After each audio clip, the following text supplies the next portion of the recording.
I will see it through.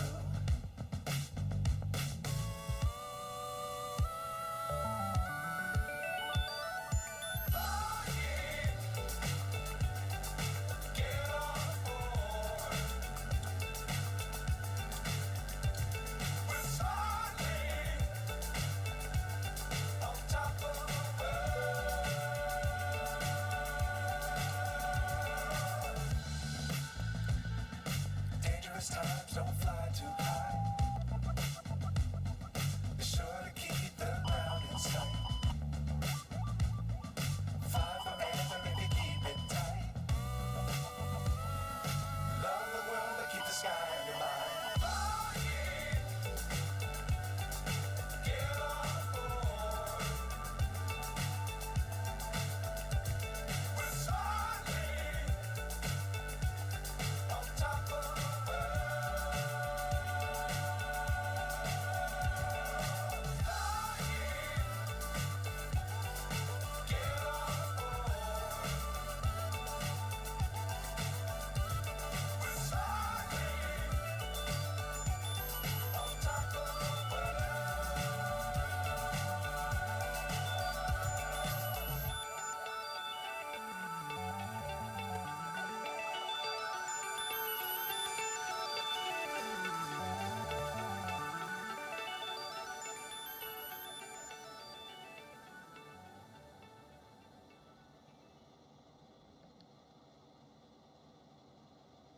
Well, hello everyone. Welcome. Welcome indeed to Flying with Mike. We are on the ground in Greece, to be exact. We're going to use some flight sim terminology here for some of these airports, because I'll be quite honest, Heraklion International is too hard, but if I call it Nico, which is one of its names, this thing has one of those monikers that goes probably from end to end on the island. Just kidding. Those of you that live there, don't come after me. Okay, if you do, you do. But anyway, but yeah, we're sitting on the ground here. We are getting ready to fly a flight, Millennium Aviation. It's called one of their destinations of the month. And this one's over to Cyprus. I believe Larnaca. Let me double check because I just drew a blank. Yeah, we're headed to Cyprus. Oh, after the yawn. Sorry about that, folks. But yeah, we're leaving Nikos for Cyprus, Laurencia. I'm sure, again, butchered that one. You know, many Middle East conflicts have started because of Flying with Mike butchering names. But anyway, we're going to do something a little different. On top of the fact we're doing a destination of the month, we're going to flight plan this thing. So basically, folks, we're going from, well, we're not going to be in this office. Literally, we would have been either in the terminal fixed-based operator or our office if we had one with Cyprus here. That's actually a pretty good shot of it. So, but real quick recap here. We're in the A320NEO. Not sure yet which engines. I'll have to check the FMC. It's really a phenomenal plane from Toliss. That and the A321neo. I get why they didn't do a 320. Boy, I could only imagine what an A320 from Toliss would be like. We have hopes with flight factor, though. So, and the word, by the way, from flight factor on the 777 is still soon. But if you go to their Discord site, you can see the progress being made. So, all right, folks, now let's get up in our office. And what we're going to do, like I said, is we're going to basically plan this thing out, start to finish. So, looks like Hawker stepped in and Hawker stepped out due to work. Hey, we get it. Thanks for lurking, though. Thanks for keeping us on. We really do appreciate that, Hawker. And real quick, folks, I do need to do a shout out to him. He has a great stream going. You never know what you're going to run into with Hawker 125. He could be playing the drums. He could be flying the flight sim. I don't know if he knows how to do that anymore. Or playing games. So check him out there at Hawker 125 when you see him up. He is endeavoring a project. I'll bring that up for you. He has a real, not a flight sim mock-up kind of deal, but a real fuselage of a Hawker 125 in his garage, minus the wings, sadly minus the engine and tail. We could have gone flying in the thing had he kept all of that. It is a few $1,000,000 to keep that. But anyway, he is though going to turn that into an actual flight sim minus full motion. Actually, if he did full motion, I think it would end up in his bedroom above the garage, or whatever is above the garage.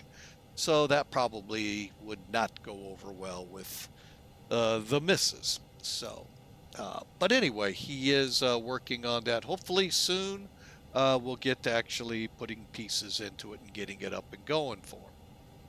So, but check him out over there, folks. You just never know what you're gonna find. A rare parrot. That's one way to put it, Hawker. All right, but he does moderate for the channel, so again, thank you so much. That's the other reason I did need to do a shout out. He does a lot for the channel, and we appreciate him. All right, so what I'm going to do a little different today, folks, this will take a little longer on the ground than normal. We already usually spend close to an hour on the ground. We're going to actually plan out the flight. Now, the cool thing is in the airline world, most of these flights are already pretty well set in stone. They have routes. I need coffee, but they need routes, and that's what they work, and they try to stay within these routes, depending whether, of course, they alter slightly, but they try to stay within the general framework, because, folks, it isn't like there's one or two planes in the air in the real world. It's quite a few at any given time. So that's the first thing. How do we blend in from Greece to Cyprus? And then specifically the southern island of, we're going to call it Nikos. I don't know if it's Heraklion or what, but we're going to go from this southern island over to Cyprus. And I believe, bear with me here, just switching a screen up, we're looking at about 420-ish miles to do this trip.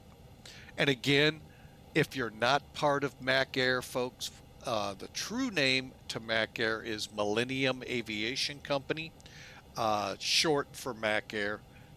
Two reasons. One, it's short, makes it a lot easier to roll off your tongue. I work for a Millennium Aviation Company. That's a lot of work right there but I can say MACAIR, boom, we're done. So that's one good reason. But two, the founder of this great organization, Captain Mac himself, streamer on YouTube, look him up, folks. He's got a lot of great videos out there. He brought this together, and he kept it simple. Basically, you can fly any airplane, any livery you can find in any of the schedules they have on the open division. If you can't find it in the open division, they have a provision for that too. Join the charter division, and either if they don't have the route there, make it up. Pretty cool, huh? They also have a historical division and a cargo division. So great. I mean, folks, it's great airline. I've been with them 5-6 years now. been there quite a bit. And believe it or not, I am going to give a shout out to Captain Mac. He's not on Twitch. He's a YouTuber. Maybe we can get him back to Twitch. No, actually, they're trying to get me to YouTube. So, so I don't know if we are on YouTube only as a video from Twitch on our live streams. But no, there's several people have asked me to come over to YouTube and live stream. I've thought about it, and I'm still thinking of a lot of other pressing things on my mind, and in my life right now that I kind of not push this to the side, but yet I still do I still love getting on the sim. I still love streaming to y'all. I more focused on trying to get life, life settled down before we move on to this chapter, if that makes sense. So, all right, enough on that. But anyway, Millennium Aviation, folks, if you're interested in joining them, again, keep it simple, call it MACAIR. They've kept it simple for you. Check them out, folks. Really good stuff. They're working under this new, let me get the thing pulled up here. It is, well, doggone it, I'm making it hard on myself, doggone it. Smart Cars 3. Now, many of you are going, what? There's a third one. Yeah, I said that too, folks, because I actually fly for another organization using Smart Cars. They're not on that yet. So, but yeah, they are using Smart Cars 3. And it's an interesting little animal. I'll give you that, but it's really good. I don't know if they got all the bells and whistles turned on yet. But folks, it's that kind of technology you can run into when you come over to MACAIR. So check them out. Great bunch of people. Their Discord channel is lively. And like I said, every now and then Captain Mac, well, not every now and then, he sticks his head into the door all the time. And hope you all give them take a look at them and see what you think. So, all right. So that went a lot longer than what I want, so we'll try to keep this flight planning more to a minimum, but I think you'll understand what we're doing. So we're going to spotlight Sim Toolkit for this, but we're going to be using SimBrief to do it. If that can make any sense, I hope it did. All right, hopefully we won't blank out like we did before. If we do, we'll deal with it. I gotta figure out what screens I have up in front of me since I was moving things around. All right, so here comes Sim Toolkit. Now I haven't completely gotten rid of the screen in front of me yet, and I love the guys that do, but I still like knowing the aircraft's right behind me. So, all right, so we could go right here and then head up here to the advanced planner. Now, like I've told y'all, this first off is a free utility. Look it up, Sim Toolkit. Flying with Mike, highly recommend it. Now, I know a lot of you out there use Volanta. Hey, that's perfectly fine. I just find Sim Toolkit a little more informative for my needs. I hope those needs would be for yours as well. I look for how do I improve my landings, improve all aspects of the flight. And the landing side of it and the approach, I can get a lot of data from Sim Toolkit. I can't get that from Volanta unless they've changed, and I haven't been on them in months. So I can't speak to that, folks, and I don't want to. I'm not here to compare, contrast. I'm here to help you flight plan your way onto your next flight. Now, I kind of call this my one-stop shop for my flights, from start to finish. I have added using the sprocket down here, which is probably for you all right in the writing. So hang on a second. Oh, hang on a second, folks. My wife needs a hand. I'll be right back.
All right, my apologies there, folks. We're watching the second grandchild for the week, and just had to help my wife with something there. Sorry about that. So, all right, so let me try to make a change here.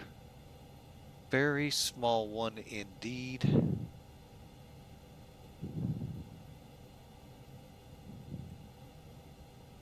So you can kind of see what I'm pointing at. Oh, I see what I've done. Okay. Well, anyway, I thought I actually had that there and I don't. All right, at the bottom of this, well, actually, hang on. Let me see if I can make a minor change here.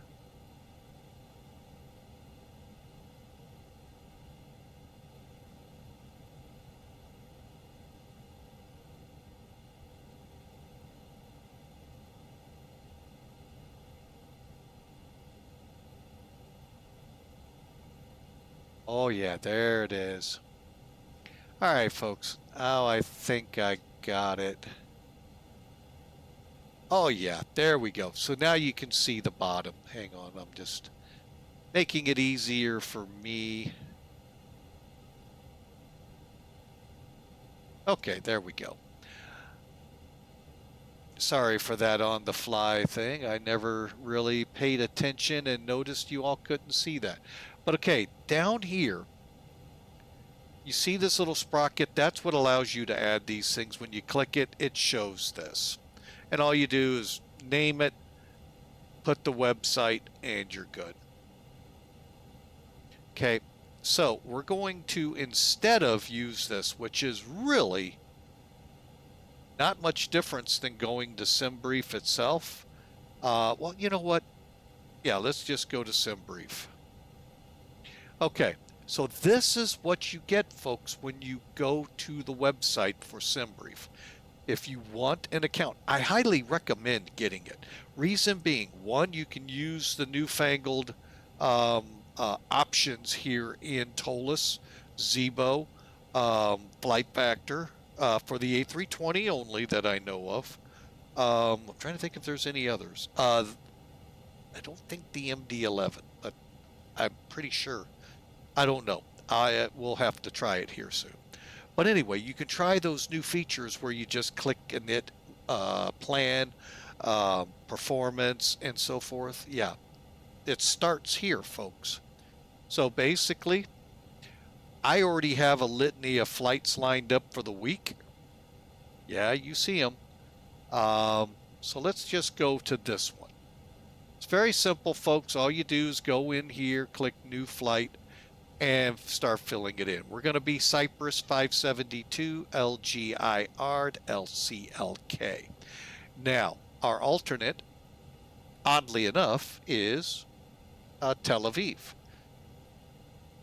And again, there are definitions, both airline and ICAO, in this case, ICAO, not FAA, to determine your alternate.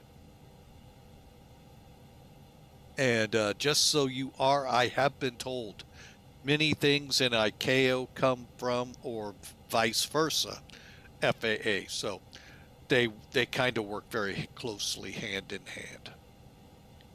All right, select your airplane. You can, over here, save airframes. I've got a ton of them, so you can pull up what you want. It'll populate this from your aircraft plan and then so forth. However, we need to go in here and get a good time of departure.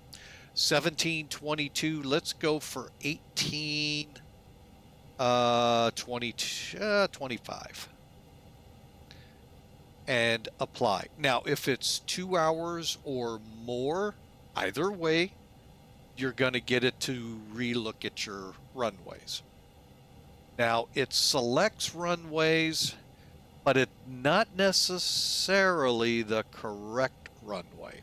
Okay, we're out here, folks, where it's difficult to find ATISes. Let's see if we have one for LG. Wrong way. Wrong way. Got to go here.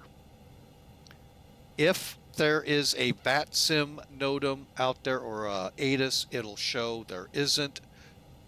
I'm kind of shocked because they were up right before we started. Oh, it looks like they are no more. Okay. Well, again, 6, 7, 8 o'clock over there, so that's possible. Okay. Well, anyway, here's your METAR 320 at 6. Yeah, that would favor a runway 27. Arrivals, we're looking at a 220, and they are calling 22. Do you think 220 and runway 22 would be a good choice? I'll leave that up to you. All right, but we got our time. So basically, this is how we start the plan. Then we can come down here to fuel planning. Do we want a contingency? Do we want a reserve? So forth. Then any text in remarks. For instance, if I'm flying the KC-46, C-40, E-4,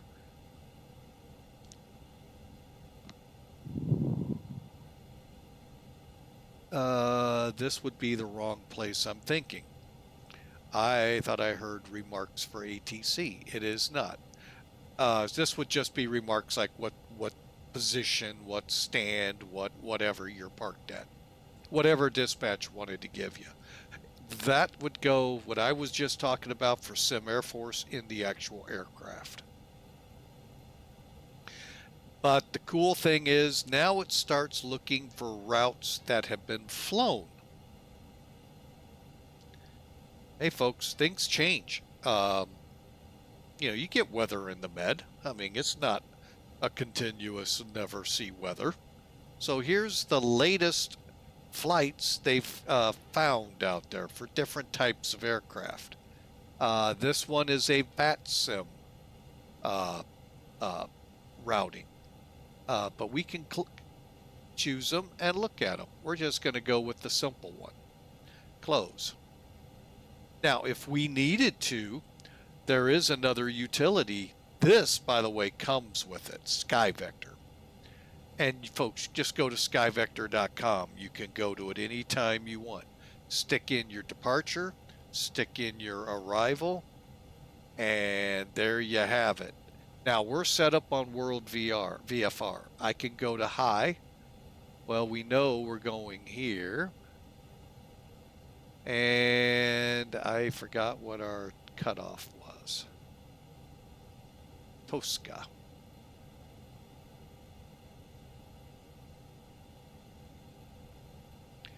All right, where's TOSKA? Here. And then we're going, oh, wait, you got to click plan. Then you go up here, over to BONEK, click plan. Now there is an arrival off of these. Sometimes it'll give them to you, really in the US. But even in Europe, it's the hard part with Europe is so much is tied direct to the runway instead of a general departure out of the airport. Now, it could still be runway specific in the US, but it's still of a general enough nature that they'll actually stick it in here. But that's fine. There you go. There's what we're going to do today, folks. Okay, and that's how simple it is. In the flight sim world. In the real world, it gets a little more trickier than that. And there's actually programs, Professional Flight Planner X, and folks, that the X does not mean X-plane. I'm sorry to say. It meant, oh, I can already see the FSS guys foaming at the mouth. It meant FSX. Oh, they're crying now.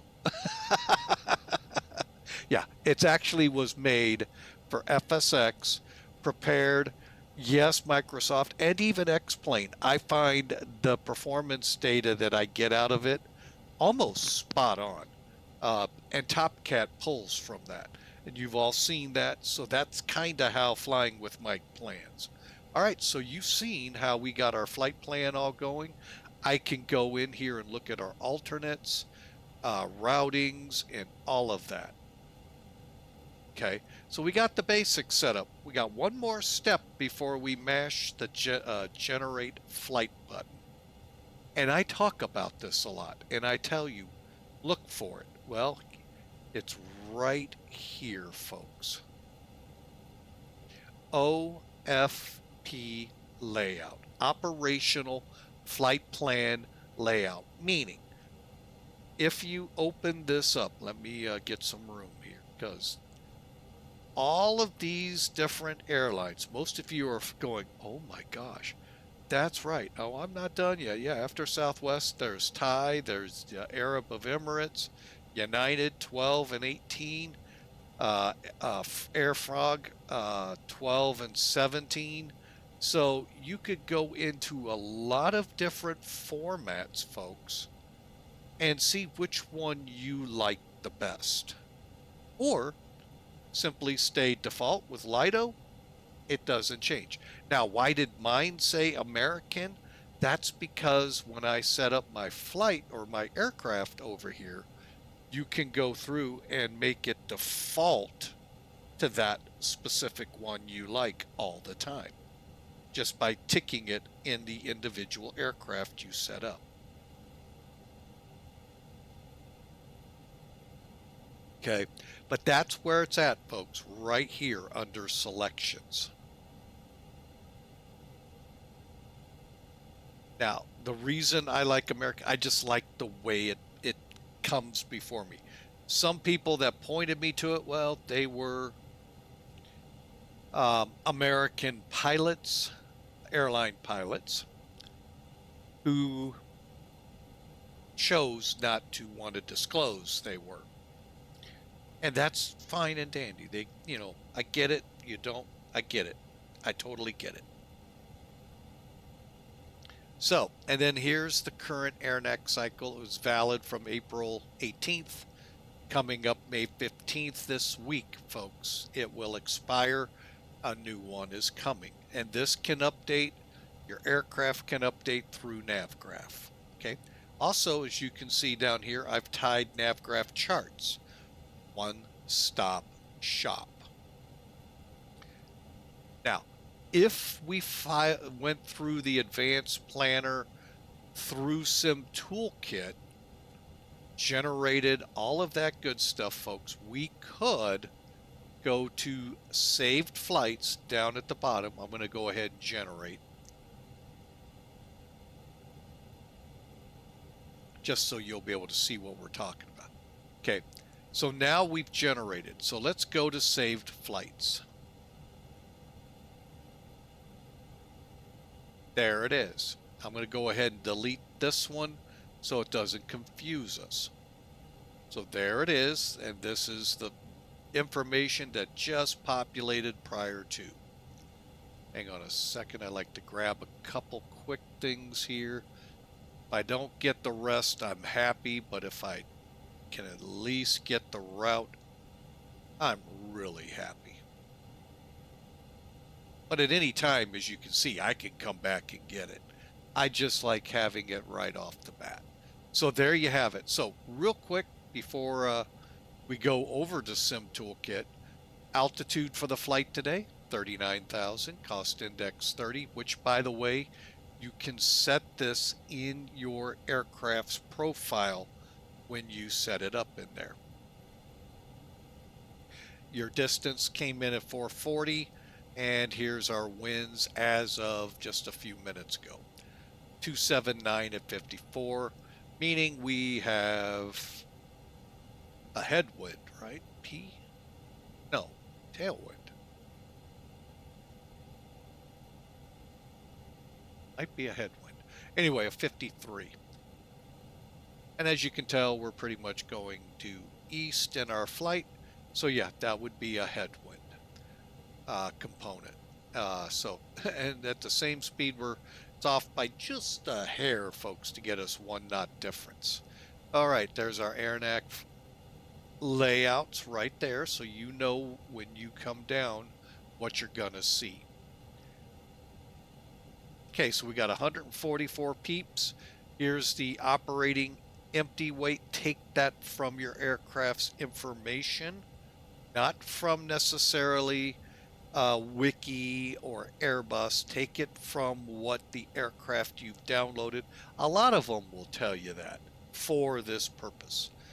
Tell you your max ZFW, your max takeoff weight, your max landing weight, so that when it does these computes, if it hits these, it's going to tell you.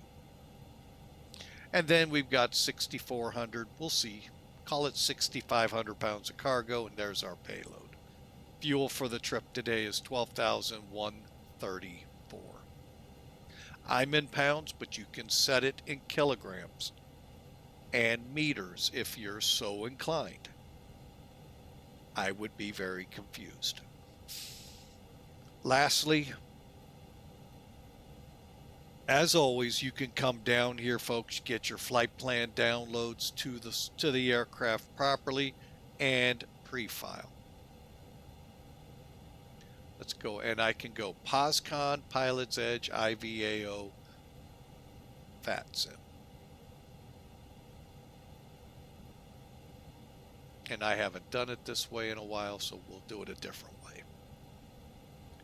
All right, so, but the big thing I wanted to show here is the briefing preview. And there it is. Cyprus 572.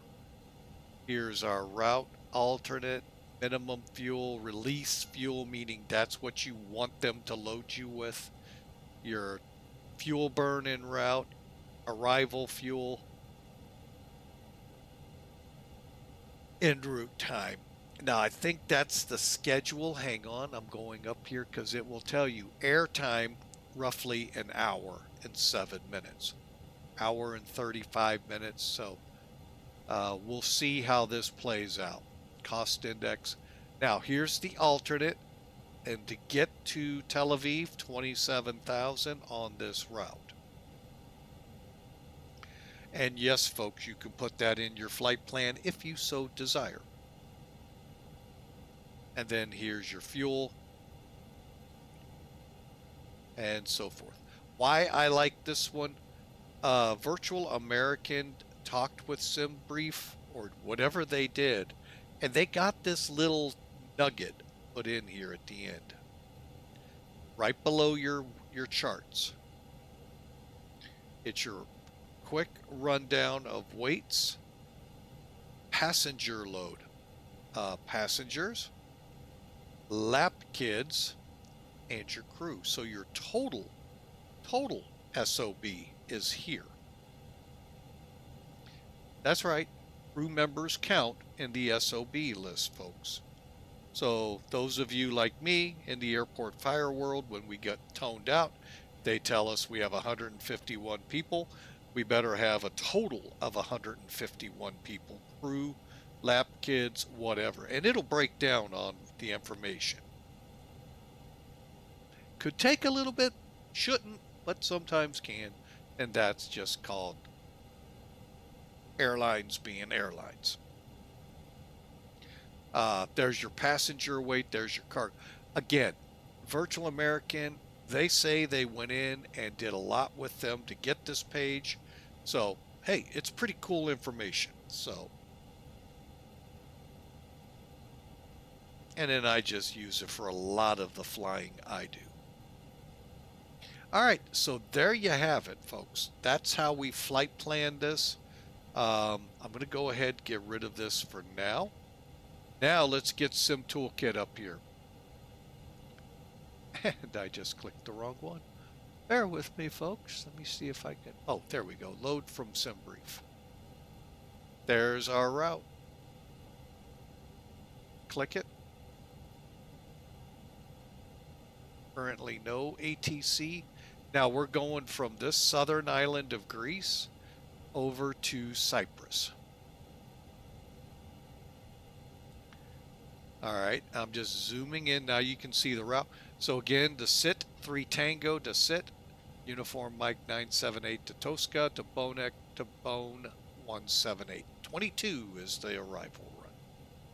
Bear with me as I now file the flight plan, and then we'll finish up.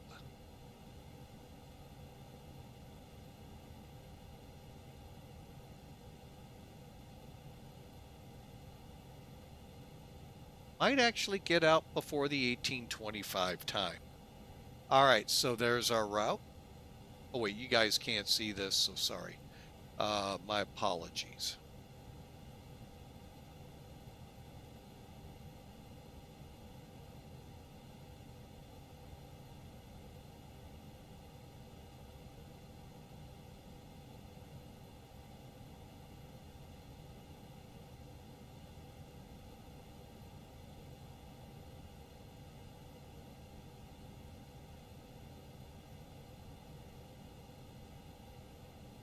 Some information didn't, for some reason, transfer over, and I don't know why as of yet. I'll have to dig into that. Oh, now it did. Well, doggone it.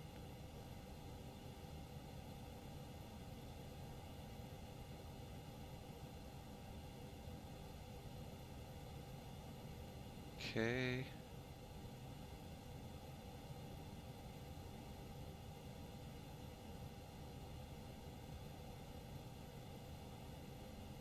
All right, so the flight plan is filed. Let me just get up here so I can make sure when we log in correctly. All right, let's get rid of this, do a quick recap what you're used to. Welcome again, folks, to Flying with Mike. We basically just planned the flight here through SimBrief. We could have, well, we would have still done it through SimBrief, done it directly through Sim Toolkit, the tool right in front of you here, right here with flight planning. We just used the actual, if you just went to SimBrief on your browser and did it that way. All right, so the payload, 31,680 pounds, zero fuel weight of 129,431. They're going to throw 12,134 pounds of fuel on us, which will bring us up to 41,757 pounds. 144 brave souls with us, 6,500 pounds of cargo. Hope y'all enjoy. We're going to take off runway 27, land runway 22, following this route at 39,000. One thing we couldn't cover, but we could have, the weather. Now, we covered it to the point to see where the winds were, but this is going to, show you the METAR, which basically is, if you're not METAR savvy, NavGraph charts will really help you in this. They actually break it down into English, if you will, or your language. But basically, you start with your winds, your visibility, your clouds, bases. Now, few and scattered do not dictate a ceiling. A ceiling at that, when you get the word ceiling involved, that becomes where you as a visual pilot, VFR pilot, be it private pilot, be it sport, whatever, cannot go into the clouds when it's a broken layer, nor can you go into a scattered or few when it's clouds. But you can fly because you can still see the ground. You can still navigate below them, or, you just can't be in them. A ceiling means you have to have your eyeballs on those instruments because you're going to be going in and out of clouds very frequently or completely. So that's when the word ceiling, and then the lower it gets, determines can we actually use either the published chart we want to, or do we have to go to the next level, and are we qualified at the next level, meaning Cat 2, Cat 3 ILS, which is kind of weird because the plane's on auto land. But hey, I get it. It's a much more intense approach than the 200 feet. To me, the 200-foot overcast is pretty intense. But, that's just me, a VFR, private pilot. All right, there's our winds. You Got those there. It's defining some of this, folks. Then you got your temperature dew point. Temperature 19 degrees Celsius, dew point of 15 degrees. Okay, they put the altimeter here, which they are nice to show it here. These are the remarks that say nothing significant here. Now, we've laughed at this before. You know, I can't totally define what no significant weather truly means, because I've seen it raining. I want to say I've seen it snowing, but I can't go that far on the sim. Now, in real life, I don't think I've ever seen no sig at my airport. So, but anyway. So that's our departing airport. Here's our arriving airport, which when we did our brief, we realized winds are right down the runway at 9 knots. So if we look at the METAR here, this is 13th day of the month, 1730 Universal Time, or the Z stands for Zulu. So you have to do your translation off that for whatever your time zone is. Basically, that's 0 degrees longitude, running right down the island nation of the UK. Parts of Spain, I don't know if France gets it or not, but anyway, just draw where 0 longitude is, folks. That's where that time is at. For me, it's -5, right? Yeah, we're -5. But if you're, say, Germany, Greece, could be +1, +2. I don't know. But you guys know how time zones work. Well, I shouldn't immediately think that, but because I have run into some fun with time zones. But that's how that works. Then you got your wind 220 at 9 right down the runway. Unlimited visibility. We got a few clouds at 3,000, a few clouds at 7,000. That is VFR flyable, folks. 21 degrees Celsius, 16 degrees dew point Celsius. There's our barometer, and again the word no significant weather. We shall see. All right, and then if we click this little toggle for the full flight log, you get a full description of your runway, your heading, slope, and so forth. Same thing at the other end. Plus the ILS, Cat 1, blah, blah, tells you the whole thing. All right, so there you have it, folks. There's the warm up to this flight. Again, we're flying from, I'm calling it Nikos, to Larnaca in Cyprus. So Nikos, Greece, over to Larnaca.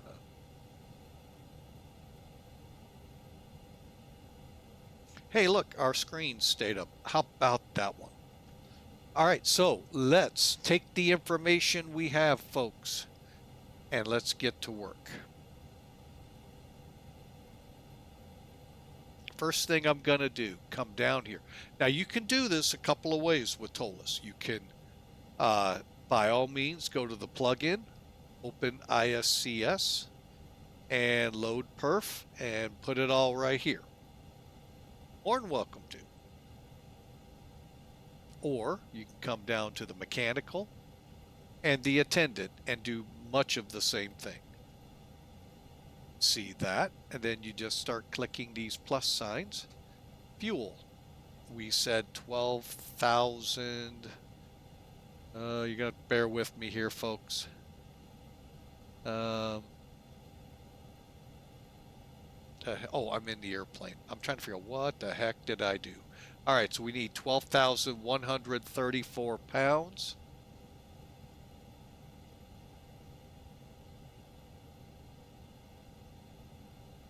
Okay, so we'll go with 200. I say that's good. Request.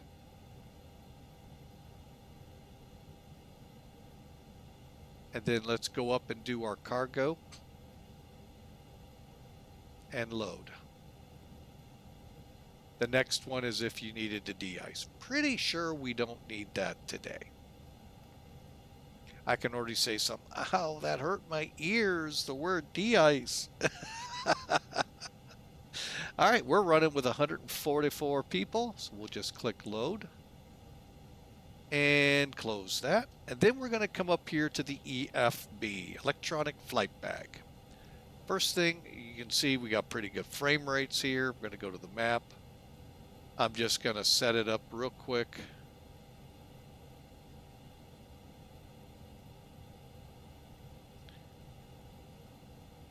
Most of this is going to be over the ocean, so it really doesn't matter. Not sure why Zoom 9 isn't working. But whatever this island is called, that's where we're at. We're going to go to the weight and balance. Okay.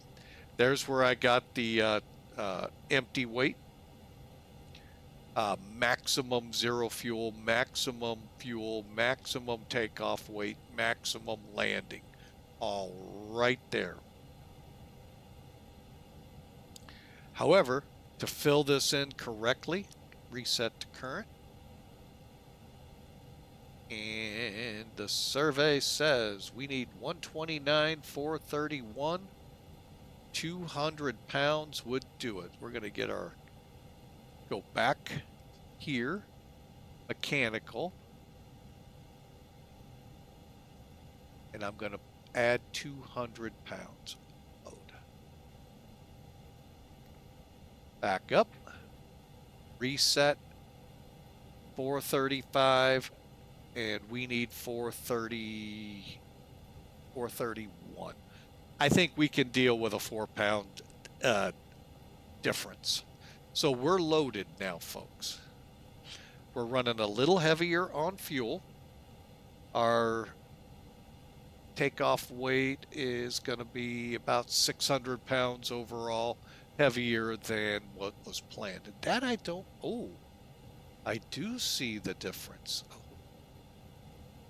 Okay, we'll work that out. I didn't realize that. Okay, my empty weight is different than this one over at SimBrief. Okay, so we'll get that tied up and set up a little better. So, no problem. So,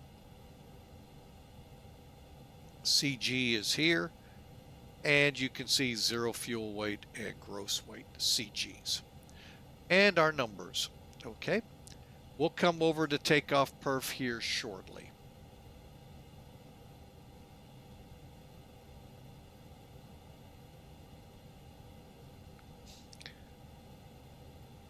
All right.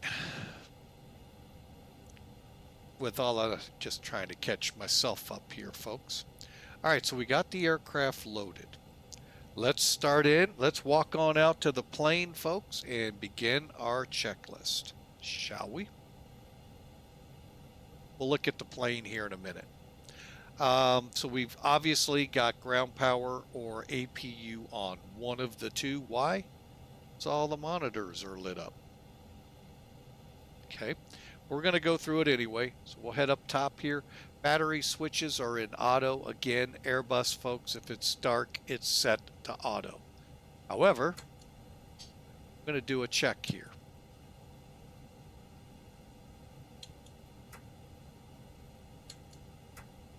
Okay, batteries are being charged.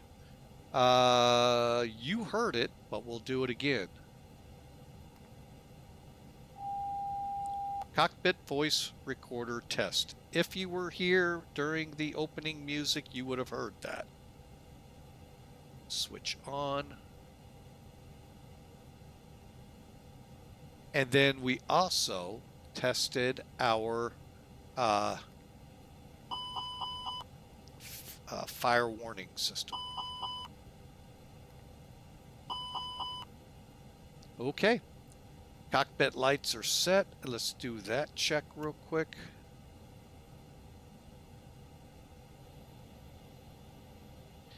Heading on down, all of the lights and all appear good.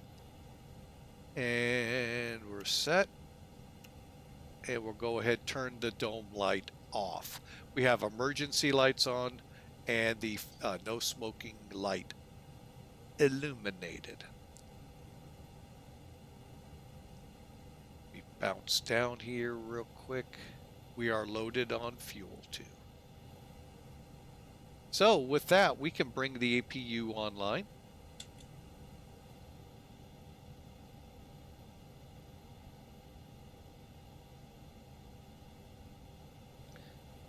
Okay.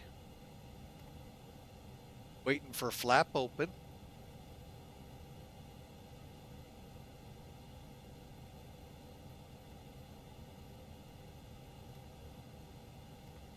Okay, we got that. Go back up, click start. And that will begin the process for starting the APU. Takes about a minute, minute and a half to get her fired up. The nice thing about Airbus, it's all automated, meaning that APU generator kicks in automatically so long as it's not got the word off here. Otherwise, we would then do it. Okay, we're almost there. We're about 3/4 of the way on. About 95%, we should see some readings here in the generator.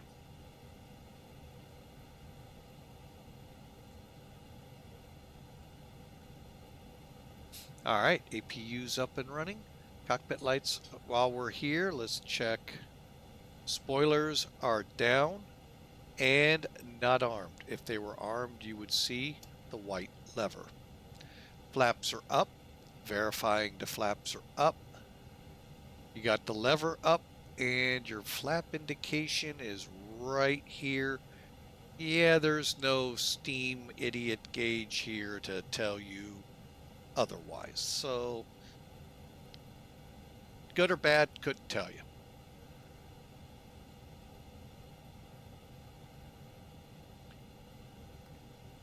All right, I'm going to go ahead, click that over there. Okay. Speed brakes are down. Probe heat is auto. Again, dark is the default setting. APU bleeds coming on. Air conditioning is all white. We got our gens because the big engines aren't running yet.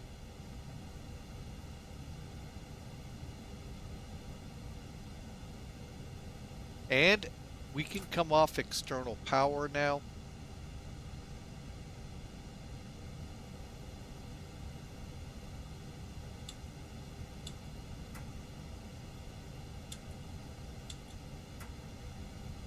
Okay. And electrical panel, all other lights are out, and the ventilation panel is lights out. Okay. IRUs, one at a time, make sure you get the on bat. Don't ask me why 1, 2, 3, don't know why Airbus couldn't put them 1, 2, 3. Or even if you read left or right to left, 1, 2, 3.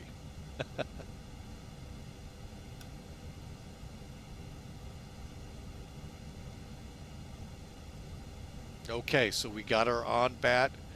All right, so we've done our voice check. We've got our switch in. Do our checks. Strobe lights are in auto. Reason being, folks, when you take off, if you forgot to move it up, they come on automatically. Kind of a safety measure when inclement weather, they're not strobing and blinding me. I can see pluses and minuses with it. Nav logo, either 1 or 2. If one of the lights or both of the lights are not burning in 1, turn it to 2 and hope for the best. If it's still not, call the mechanic. Otherwise, you're good to go. All right, seatbelt signs on. Again, no smoking light lit or emergency lights auto, dome lights off. Landing elevation, make sure the notch is at 12 o'clock. And pushing on here. Landing elevation, we just did pack flow. Oh, we'll go ahead and go high. Just at 144 out of 188, we're right on that line, folks, with a full load. So where we need the extra power out of the packs. Fuel pumps, we can now switch over to on. And radio 3 looks good. Radio 2 is set to Unicom. We are not in VAT USA territory, folks, so guess what? No CTAF. And then we'll use that guard channel and a Unicom channel. Always check to make sure your microphone, which are the buttons you push, and the speakers are the knobs you push, and then dial up or down for volume. Make sure they're lit. Also double check your client connecting to VATSIM that you have transmit RX, TX and RX. You're able to see and read them clearly. They're bold, like they're buttons sticking out. Otherwise, they're pretty faint. I'll give you a quick look and then we move on. All right, we're in X-plane, X-pilot. See how at 122.8, that's our Unicom channel. Okay, TX, RX right next to it. You want to make sure they look like that, not like the one next to 121.5. Okay, the reason why the RX is working is it's lit. And no, you can't have both. Sorry, folks. All right, let me get rid of that so that distraction's gone. All right, so now we've got the IRSs in alignment. Let's go for getting things ready on the McDo. Okay, so bear with me here. All right, let's bring in NavGraph. I talked about it in the prelude here. We are going to put our flight into it. Real simple, folks. You're just going to go, wow.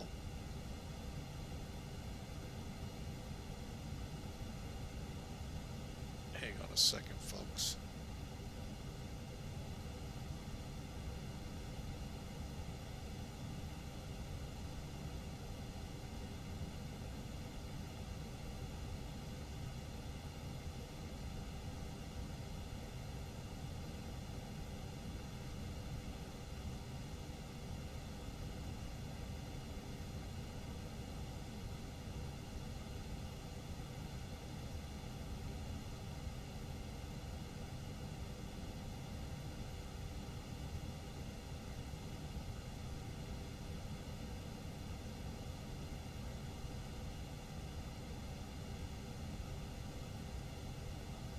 Okay, I'm not really sure what's going on at work tomorrow, but you know that's tomorrow and that's not for me to worry about. Oh boy. Okay, so let's get back to the fun stuff. All right, so here's NavGraph charts. Again, highly recommended, folks. It is payware. You make the call, but it gives you charts for the entire world. You don't have to go try and find them for free. Some of them can't be found. So just word to warning, it's very hard to find some of them. Not all of them, but a lot of them. All right, so it's very simple to use here, folks. Let's import the flight from SimBrief. Click. And there it is. Now, if you go to layers, 9 to 9, I'm going to say it, 9 to 5. Hang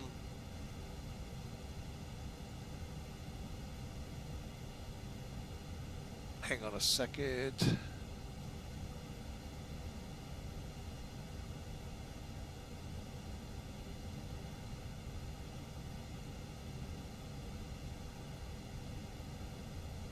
All right. What I just did, folks, is you can actually change this from what a typical high altitude chart would look like. Now, granted, these are hodgepodge together, so kind of take the world, kind of tape, glue, whatever, and that's what you get. Or you can make them with terrain or look like satellite. Satellite looks kind of wonky. Let's go this one for now. And let me get rid of that. All right. So there's your charts. And we are high altitude, yes. Okay. So the other thing it'll do, and you're not seeing this, I've cut that part off, the charts below. It puts them below so you can go quickly to them. There's our departure airport. Likewise for the arrival. We haven't put that part in. So that's the other part of this piece here. Okay, and you'll see how this all comes together really quick. Okay, up here, dial down. I usually put it at 20, but 40 is fine. You'll see again why in a second. Move your rows, your arc, your nav display selector to plan. Keep the range between 20 and 40 miles. What that's for is so if you find something skewing off, way off, like a couple of 100 miles to well into the thousands, you'll see it pretty easily. And there's other ways too. Again, so we're in the Pratt & Whitney Neos, 1127Gs. Verify your engine, verify your nav data, still good, and continue on to the init page. All right, let's first do the init request. Again, you have to have SimBrief. Then, let me let it finish. Once it's finished, and I'm going to clear. Come up here, plugins, Toliss, open ISC, go to sound and add-on accounts, go to your SimBrief account, look up your account information and take the numeric ID. Do not put that login ID. The numeric goes there. Read the manual for the rest. Poppy, you'll have to read the manual if you want it or not. I really don't see a need for it. Maybe someday we'll actually on VATSIM have a lot more, but it is what it is.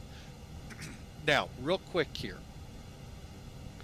I need to go to charts, taxi, see if we have any coordinates. There we are. We're in stand number 7. So we're going to be using these. So go to init. And you can change these up here to this coordinate. So we need 20.3, 3520.3 north. Okay, and then 2510.4. Okay, click the line select to get the up-down arrows over here.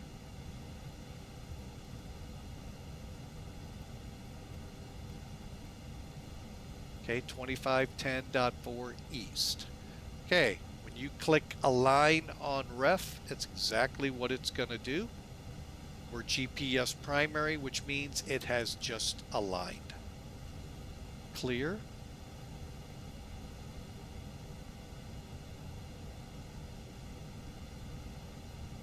And clear. All right, so the alignment for the IRS is done. And that really is all we need. So again, you can get an idea. Here's 927. We're going to come out probably just straight ahead, down Delta, all the way to the end. Okay, and also, folks, if you're lost and you can't figure it, they're not giving you good directions, guess what? Look at that. You can just go right here and see your taxi too. You just can't get your coordinates as of yet.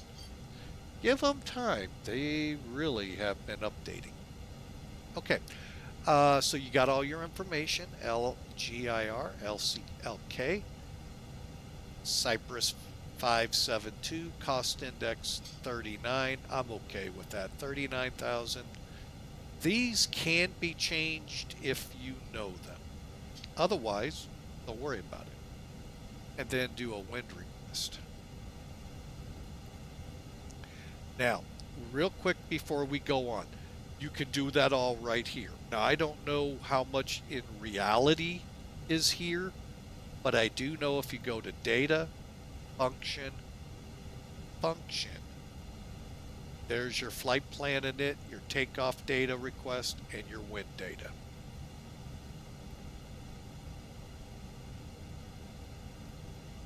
All right, so now you can do one of two things here. You can go to F plan, or you can go to the next page and check your, I'm going to go ahead and do the init B page.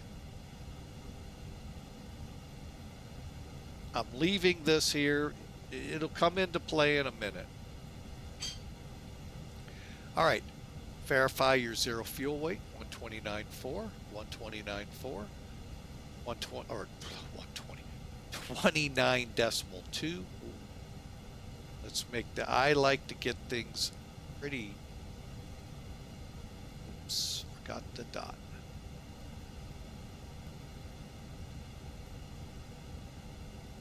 Okay, 12.1, let's put 12.2.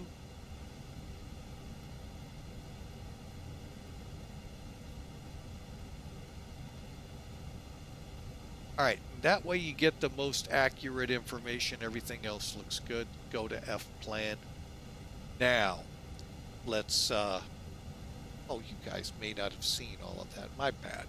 All right, let's do the, get this ready to go. All right, so we're at LGIR. We're going to need to clear this discontinuity. Click on it. Let's go to departure. 27. All right, now up here in the top, you'll see Sit 3 Tango. Happen to have Sit 3 Tango. How about that? Ain't that special? Just simply special. All right, you can kind of see how this is going to work. So we're going to come off 27. We're going to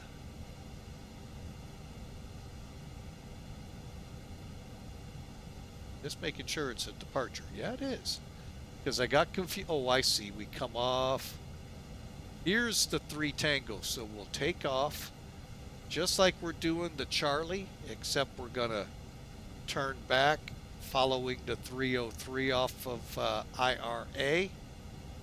Loop back around at 4,600 feet, 15-degree bank turn. See, it's telling you it all right here. Unusual. And then come back in direct, and then out to Sitya.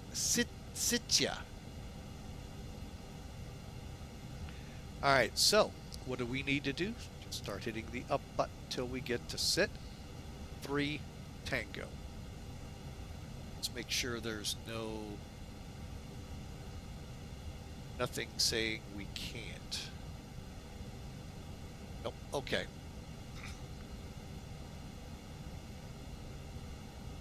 Enter.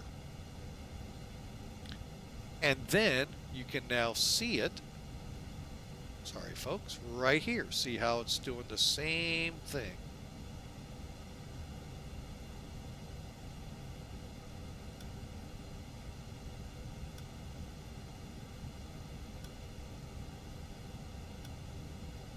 Okay.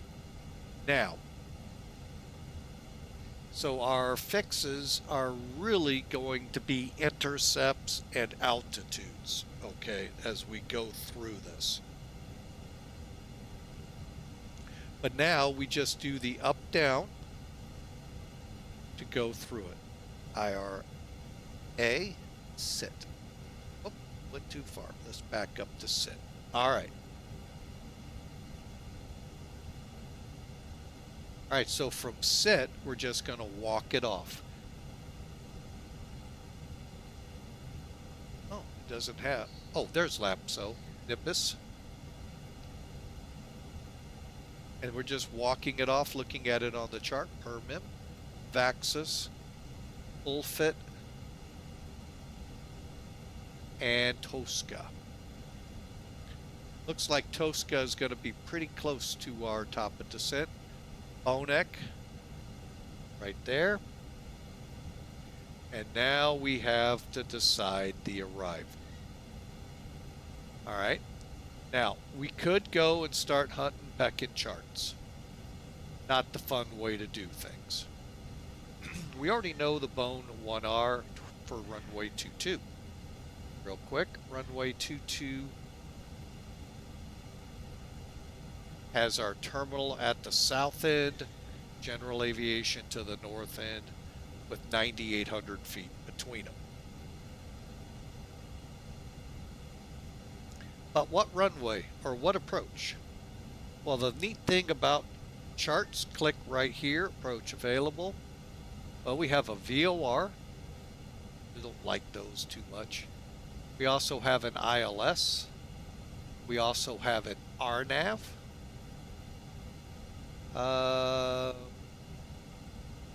Couple of ILSs. So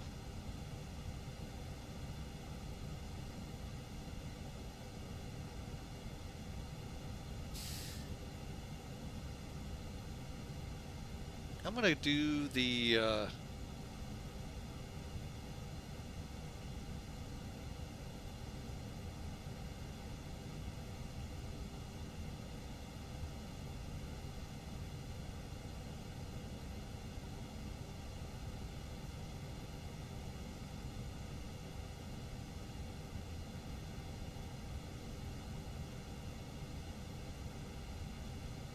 all right, I'm just looking them over here in a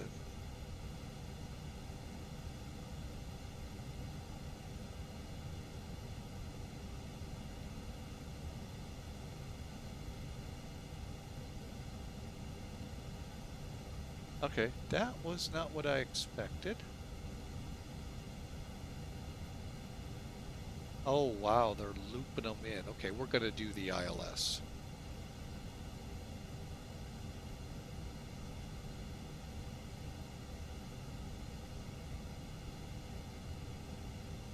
Which technically is the same thing. We come in, we go out and loop in. If ATC is not available, we'll just go straight out and enter it. But normally you would drive right or fly right to LCA, and we'll take the C and D route and around. Okay, so that's what we're going to plan. Arrival. X-ray.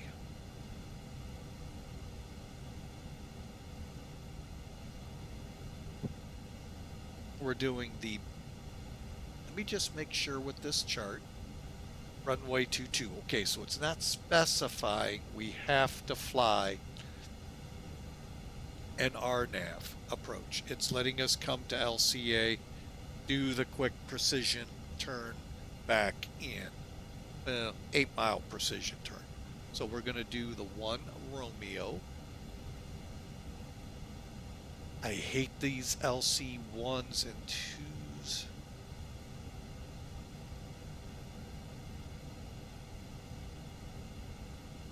I hope I chose correctly. I always get them wrong. Let me show you why.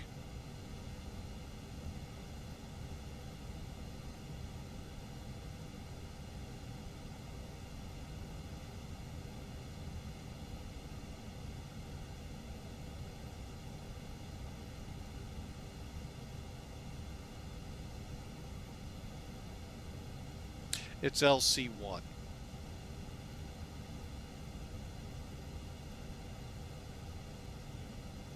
This one actually helped us. I want to go the widest route possible.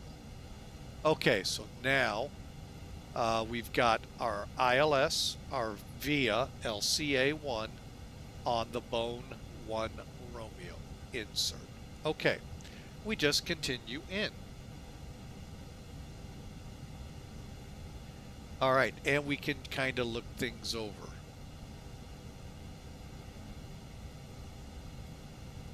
Oh, no. Yeah, that's right. I'm sorry.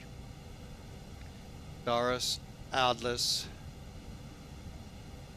Otessa.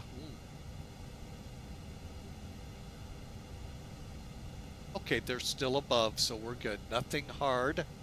Fly over at or above 4,000. At or above 4,000. All right, so we're at LCA. Now, you can see we had a much wider turn. That's one, I liked how quickly I could change it here. With Boeing, sometimes it's not. So, there's pluses and minuses to every airplane. All right. I'm flopping over.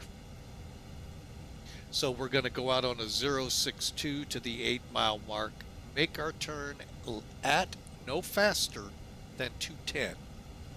Doesn't mean we have to do 210. We just can't go faster than that. So we could be at like 180, making this turn back inbound to then slow down for the approach to land. Okay, so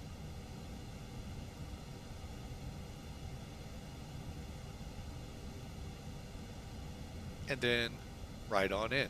All right, now we talked about this. Now this is the missed approach, the blue. Out to Boas. See it right there. Now, end of plan starts if we have to divert to Tel Aviv. And we can put the departures and the arrivals. I'm not going in there. We've spent a lot of time on the ground here. So I just wanted to go through flight planning, show you the ins and outs of flight sim flight planning, not real world. Those guys have to go with a lot more information. And their aircraft, load sheets, everything they plug into that anchors does a lot, folks, to help them get going. For us, it's pretty simple stuff. Okay, so there's our flight plan into Tel Aviv. Now, again, if you want, I can do this real quick. It doesn't take much. I'll show you what I mean.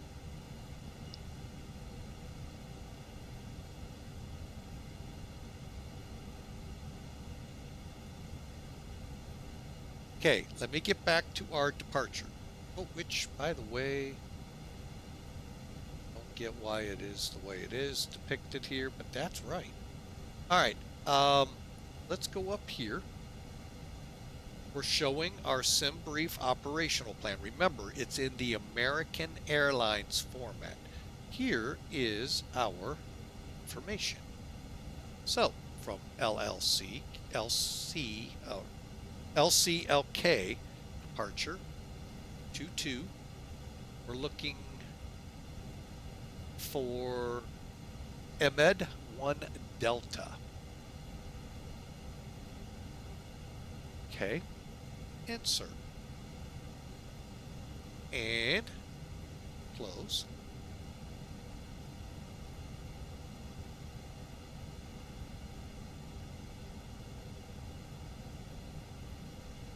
Now we're going to be using, get that nav display up here.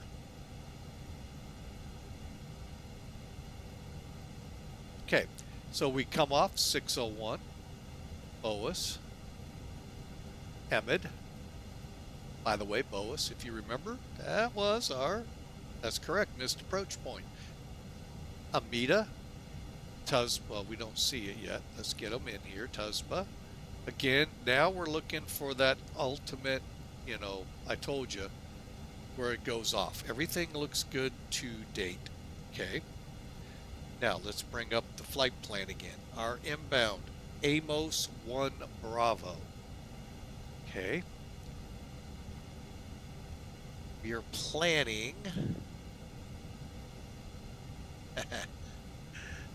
good times here. Hang on. Let's go down here. Pull up the weather, 220 at 5.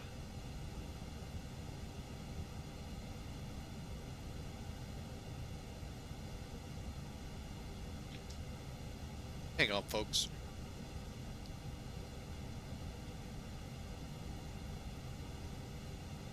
All right, folks, sorry about that. Like I said, we are watching our granddaughter. All right, so we got to figure out our runway here. So what I'm going to do, go up here, X out, head over here. Whoop, I'm sorry, meant to go here.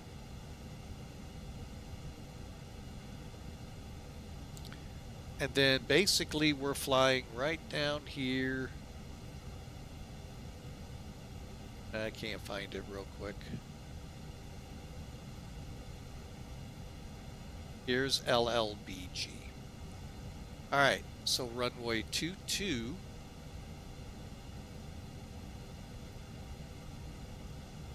is this one right here.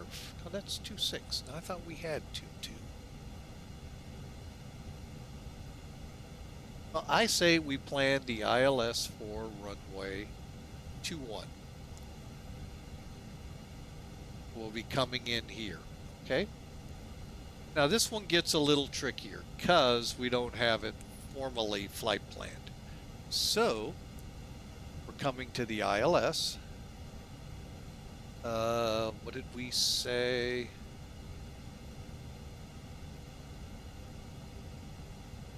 One Bravo.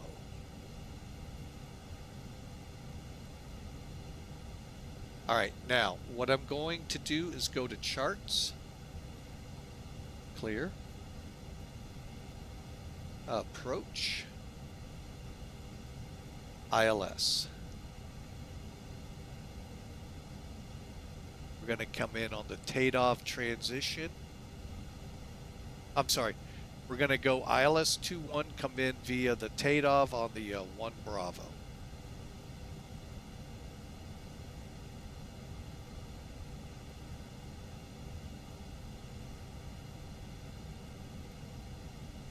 And see how it's working. Now you could knock this out, but since it's there, we'll wait for them to tell us if we had to fly it. And there's the approach. There you go, folks. And then we come out to Jamaica for our missed approach.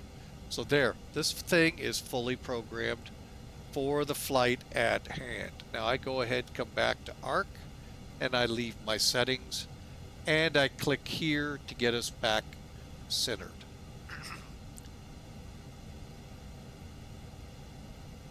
All right. A lot of information, I know, folks. Folks, if you found you missed something because of commercial breaks that you really were interested in, check us out over at YouTube. So, all right, we're an hour and a half almost into this. Let's finish this up. All right, next step here, folks, after you get your flight plan set up, we're going to the RadNav page.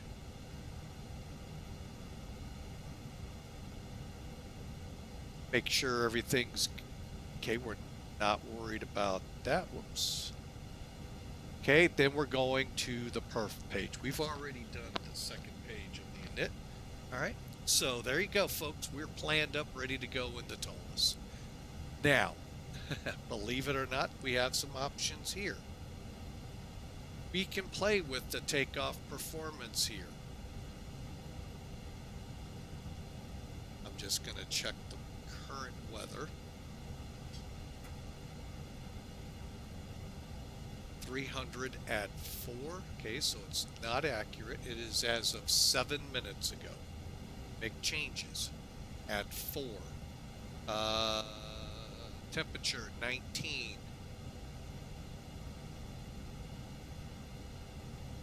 $10.16 is correct.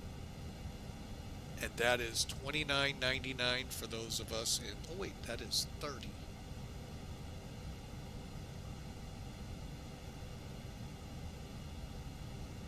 In the inches of mercury world. Any ice, I don't think we need it. Center of gravity. Okay, real quick, go to your init page, H2. Okay, that did not do what I thought. Disregard what I just said. Go to your weight and balance page. They match. Gross weight CG. Okay? Now, we've got an 8,800 foot runway, almost 8,900. Let's see what flexing on it would do. And it's going to automatically pick the best configuration. Maybe. All right. We end up, if we go flexing with a V1, we can use of 114. That'll give us a 4,400 stopping distance. Or we can go 140 on V1. Remember, V1 is anything that prevents you from flying, say an engine fire, any red light that will prevent the aircraft from flight, you reject the takeoff. Well, if you only have 550 feet, folks, that's not a lot of room. So you definitely got to scale back your V1. But it's doable, as you can see. Or toga, or change this to 2. Now we have 1,500 feet. Go 3 just for the fun of it. Now we have 1,900 feet. Starting to get a little more. And you can see numbers coming down. So, or try toga. Even if we go 138, 138, 142, we'll still have 2,400 feet of runway to stop. I think we're going to run toga. Now, I really wish I knew what a company would do with this. Because flexing really does help the engines. We're going to go flex 2. Okay. All right, and we're going to lower this number here to about 125, giving us a little bit more motion up here. All right, so we've got an idea. We'll have up 3. So let's go to uplink, fill in things. We said 1016.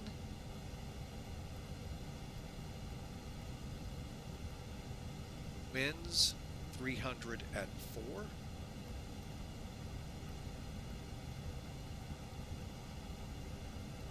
We have a dry runway. All right, now I put this in here. Reason being, if I don't, it won't.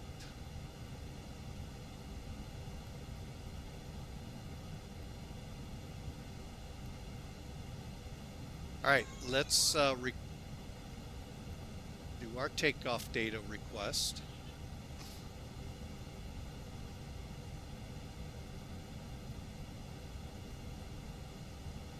Okay, 1016 dry, up 3. Now it's calling V1 of 128, 128, 133. Flex your takeoff. Now, okay, there we go. So now we got 74 for our flex. There we go. 134, 134, 137. That was toga, by the way, folks.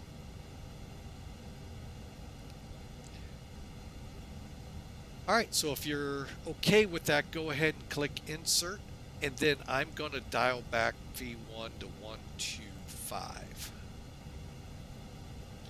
That lowers us back a little further, giving us plenty of room to stop. And I just need a second or 2.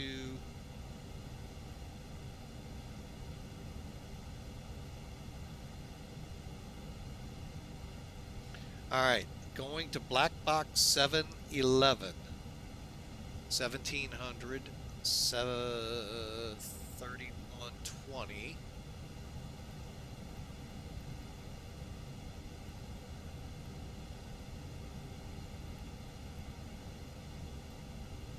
Okay, and then engine out for 27 is 1700. Little extra real world information. If you go to his site, I believe if you type exclamation mark black box, go to this site, put in the if you're in Europe for sure, you'll more than likely pull up this additional information. US and other parts, it's touch and go. But major airports, and by that I mean like Atlanta, JFK, good chance you'll find it. Otherwise, don't. And all he's doing is giving you an accurate, albeit by the charts. Oh, not used. Why?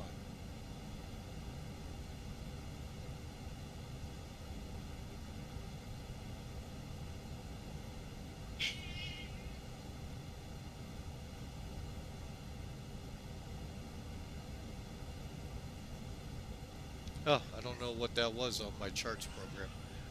But anyway, he gives you a little bit more accurate information. Yes, the transition level's 6,000, but sometimes they change it due to temperatures or barometric pressures.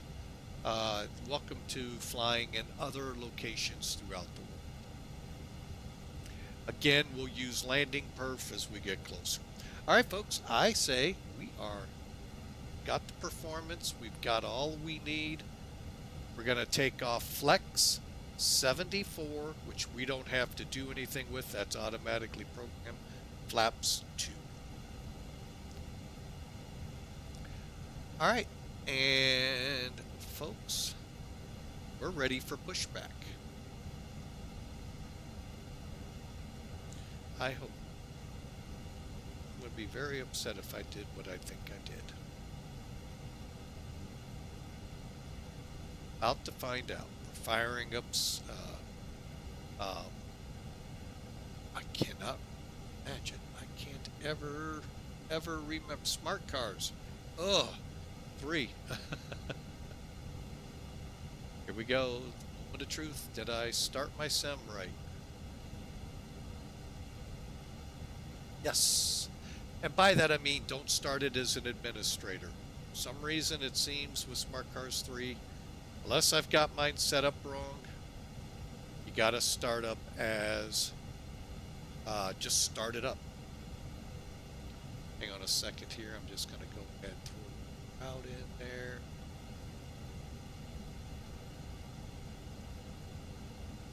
Actually, no, we're not. And we're on. Okay. What if I told you, folks, we're ready to put, well, I'd say ready to push back, but there is no pushback here.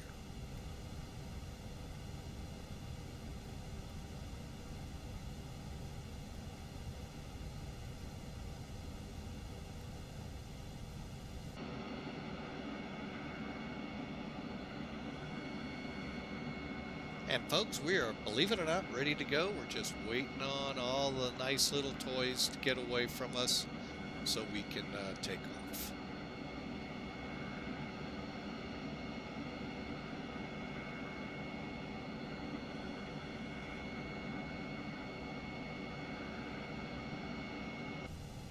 All right, we just got our final numbers, so we're closing the main door.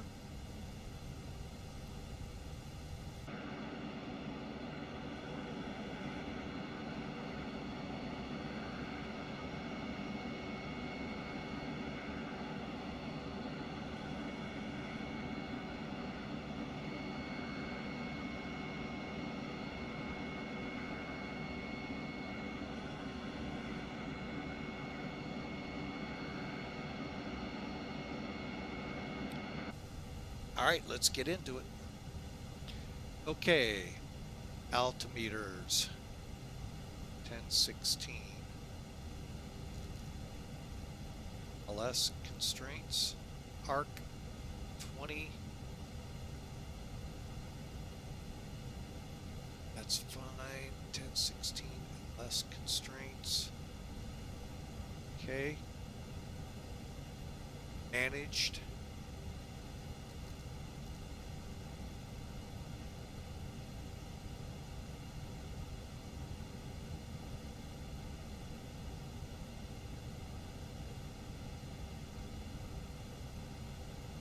A second here, folks, looking for any signs of it. Nope. All right, let's get online here, connecting.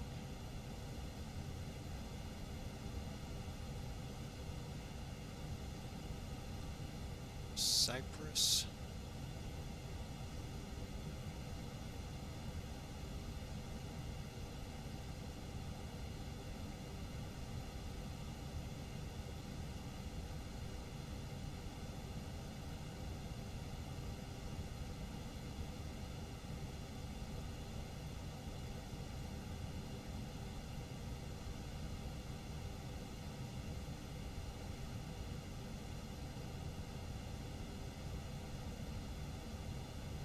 Okay, we're online now, folks.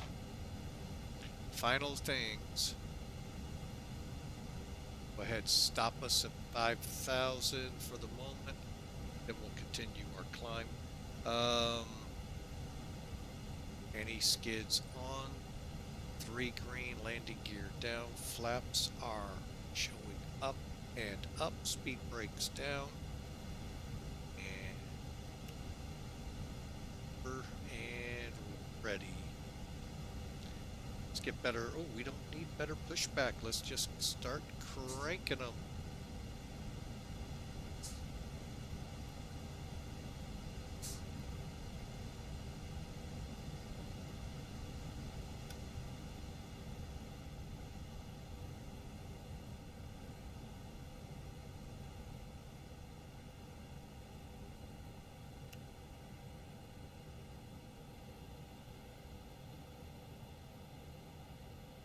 Okay, we got our pressure. Here we go. Engine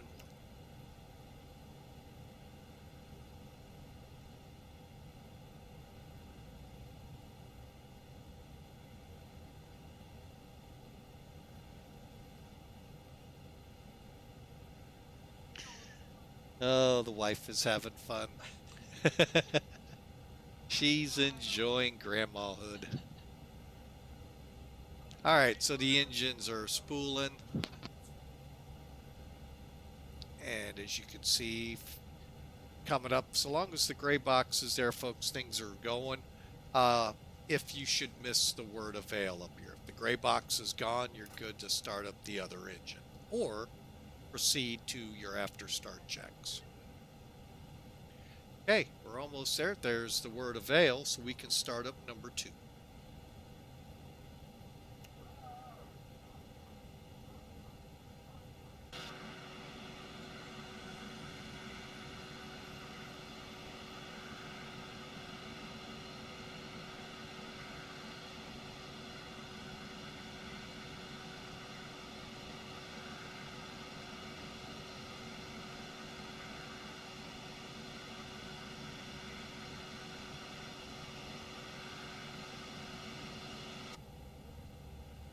I really have to work on sound packs. Oh.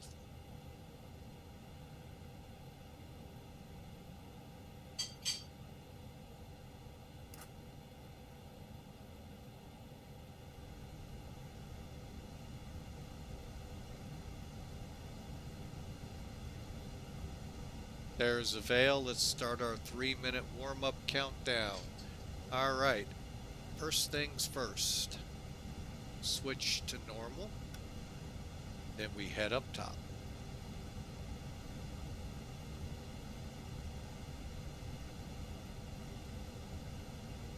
All right, so APU bleed off. Ground spoilers back down here. We're going to arm them. Flaps 2. Pitch trim. Let's make sure we get out to 2. Okay, pitch trim. This is something, Boeing, I wish you would think about. You may have, but you didn't prior to the aircraft I have. You have that weird little gauge down there trying to figure out what 3-point whatever is very hard. You pretty much interpolate. Another word for the helping of understanding the word of interpolate? Yes. Guessing in aviation is never a good thing, folks. All right. Oops, I meant to go to FCTL. Okay. Look down just a little. There's our trim right here. We're wanting it to read up 0.3. Look at that. Up 0.0. So we just need this to read 0.3.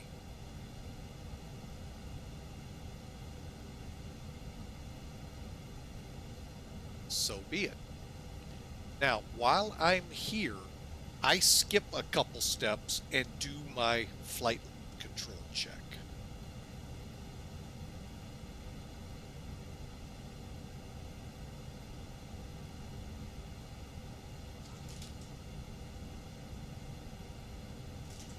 And all I'm doing is just moving the ailerons, making sure they center with the stick.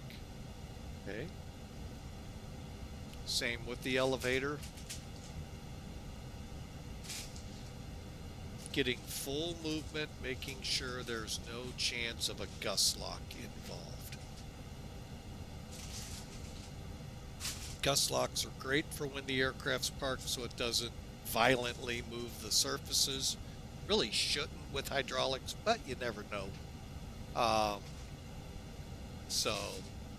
But if they're in place, you won't be able to do this, and when you need to do the elevators up and down to take off, you won't take off. And some corporate jets have found that out the hard way.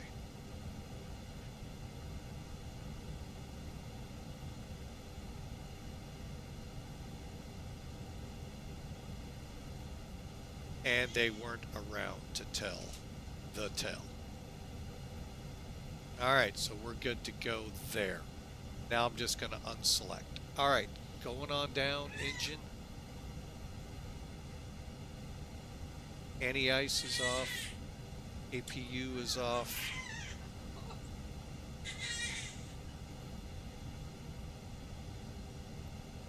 Arm slides.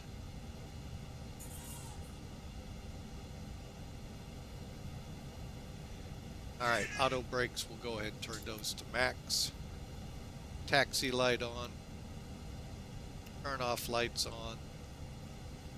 Elapsed time.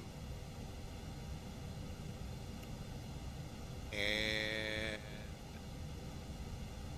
here we go.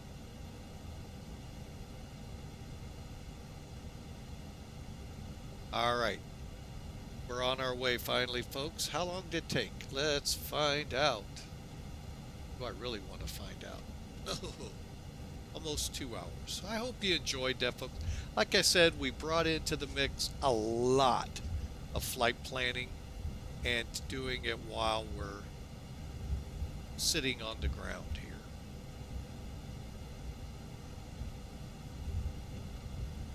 Follow the signs.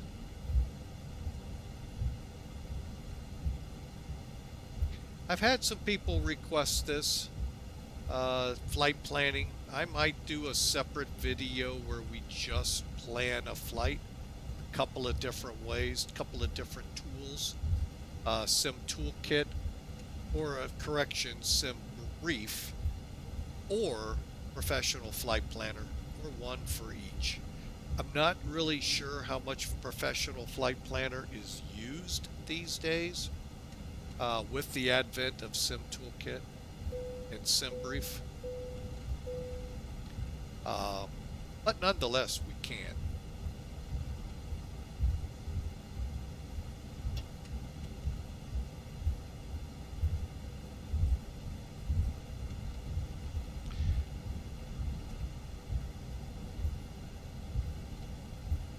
All right, let's get our radars on.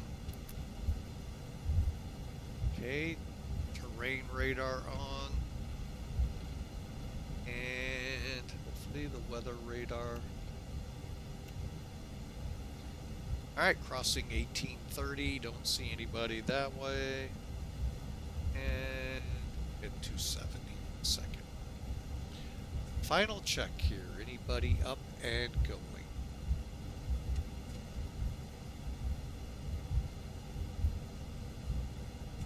I appear to be the only one here.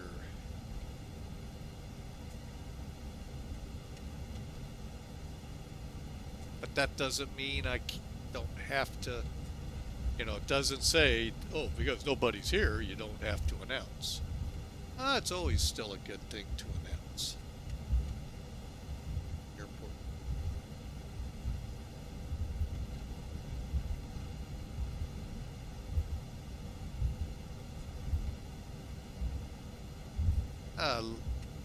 Lima Golf India Romeo, I'll call it Nikos. Traffic, Cyprus 572 departing runway 27, sit 3 departure. Sit 3 Tango, that is.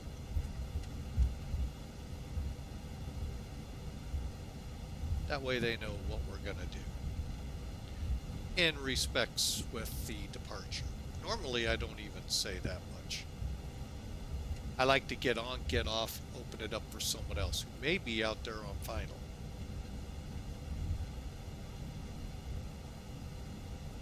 Or if they're in New York City shooting the Canarsie arrival to 1-3, where they only have about 3 minutes, or literally, to try to fly the plane, try to land, and at the same time tell you they're coming in and somebody's hogging the channel.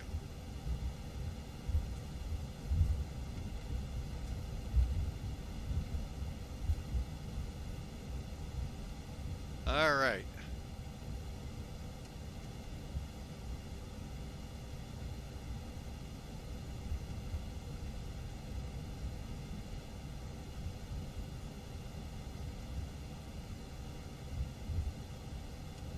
Going to go ahead and do a from stop. Reason being, I want to make sure a couple things are reset and ready to go. Okay, final takeoff checks. Transponder, TA, as some call it Terra, T-A-R-A. Radars are on. Brake temps, engine mode. Let's go ahead and go to ignition. And runway lights, nose lights, everything's ready to go. So let's what am I looking for? Oh, and here we go, folks. Need the landing lights and strobes turned up.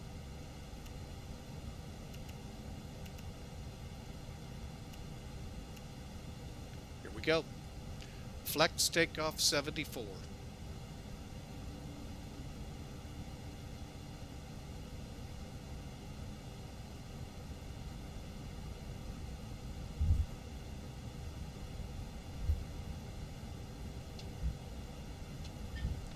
There's flex.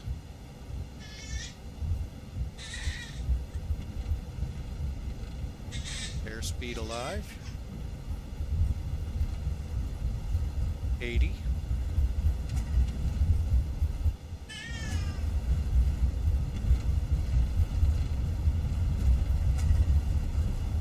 B1. Rotate. We got a positive rate of climb. Gear up.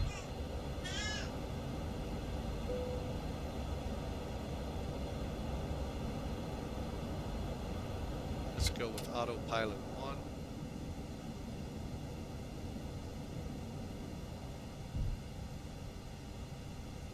Make our noise abatement turn.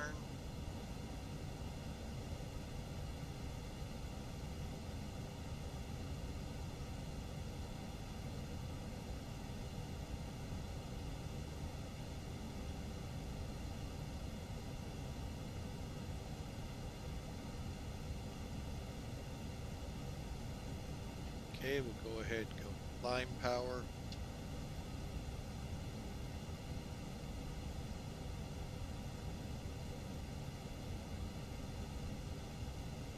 And we're underway, folks. 1 minute. Let's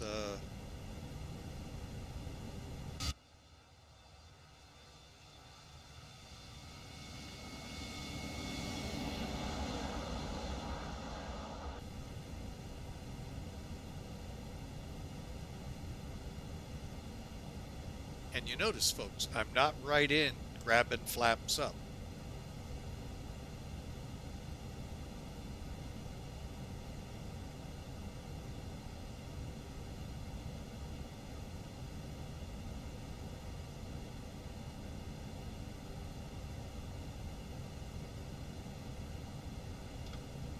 Now we'll go to flaps 1.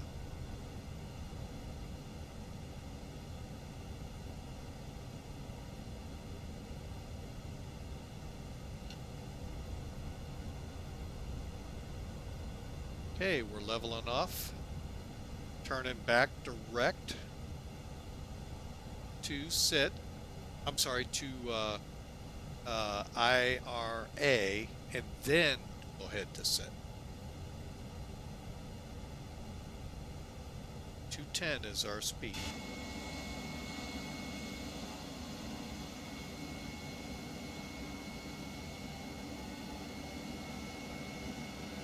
Yeah, I'm trying to get a good screenshot of it, folks.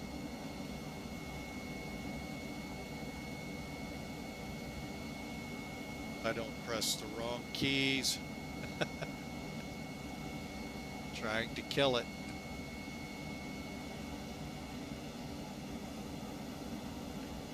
Beautiful scenery. Beautiful.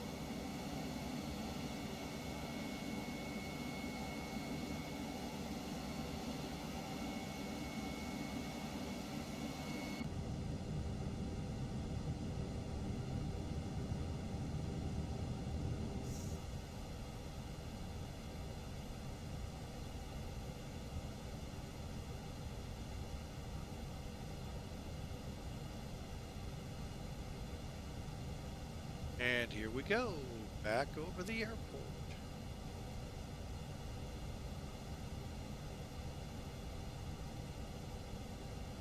All right, let's go ahead and continue our climb now.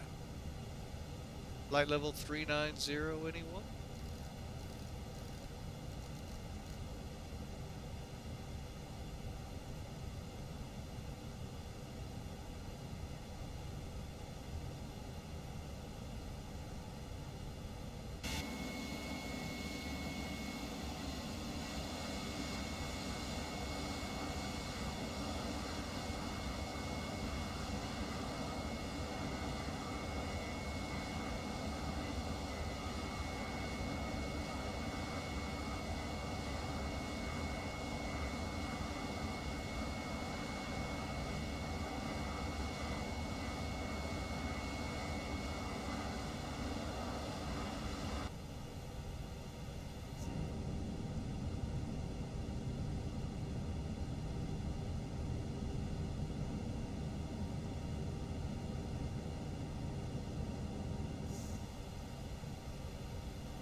Okay, we're through transition.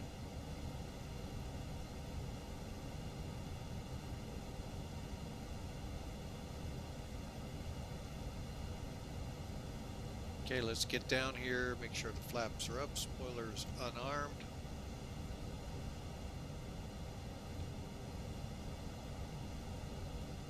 That there. Even though it doesn't do what I think it's supposed to, but hey. And that is kind of show a map. Even though, let's set, about 48 miles down the road here will, nothing but water. So, all right, folks. Well, there you have it, folks. We've planned the flight. We're airborne. We're headed on Millennium Aviation's destination of the month, Larnaca Airport, LCLK, Cyprus.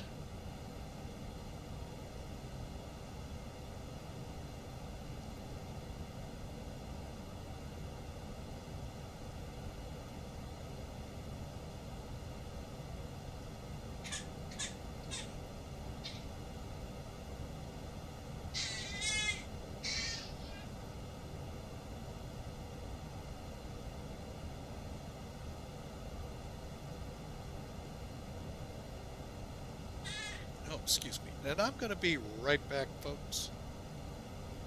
We were quite long in getting up into the air as planned. We are now just under 2 hours of flight, so I'm going to hit the bathroom real quick, and I'll be right back.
All right, folks, we're back right now. Sorry for that lengthy break.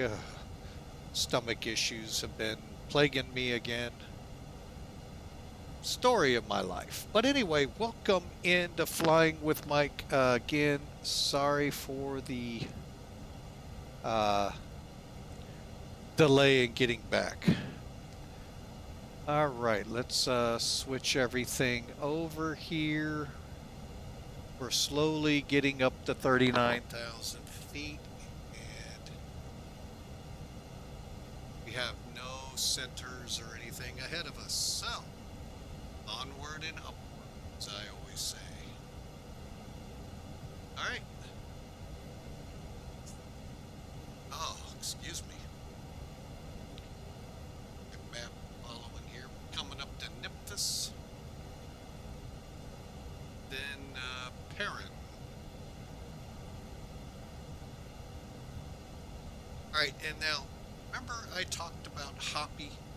If you want it, you need to read about it in the manual. If you so desire, and this is actually the only center I've ever gotten to work on it. You would go into here to ATC Com, connection, and check your status.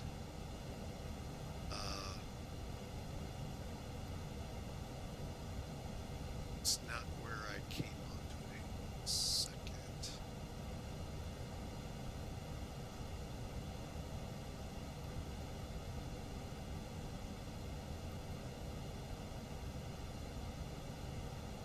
Yes, that is where I came in.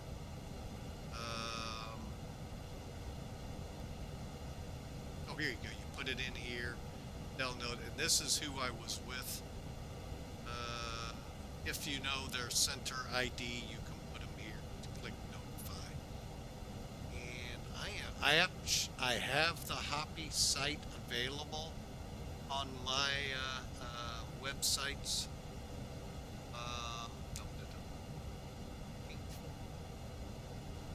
Stations online. Okay, and you can go through AVO. IVAO has a lot of them on here. VATSIM, not so, but they got a lot of people. Like Adra's on here right now. Is that a center? It's up. Yeah, Adra's up.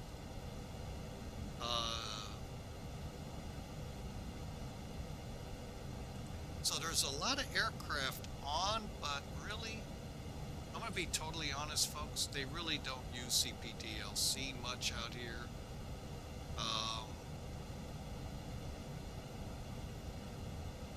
Yeah, I just going through the whole list here. Okay, so we have EDDC, DF, DG, DH, DL. You know, I'm almost doing the alphabet here. GPMO. So there's a bunch in Germany that are using it. Whether they physically use it or not, that's another story. Heathrow, Gatwick, and Manchester are on it, plus Edinburgh. So, I mean, but again, you're kind of limited here to these kind of comments. Now, there is a way to freeform. Again, all of that's in the manuals, but this is where you do most of that action, is on one of these screens.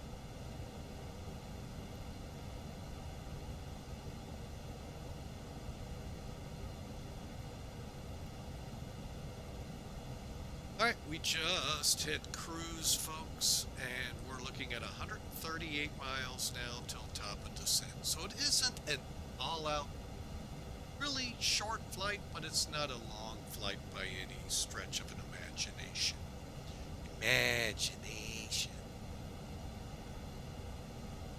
But again, I hope you all enjoyed that little bit of a tutorial run at this with flight planning.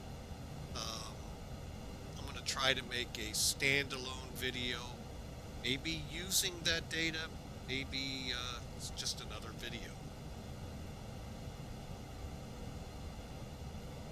So, but anyway, that's how it's done on SimBrief.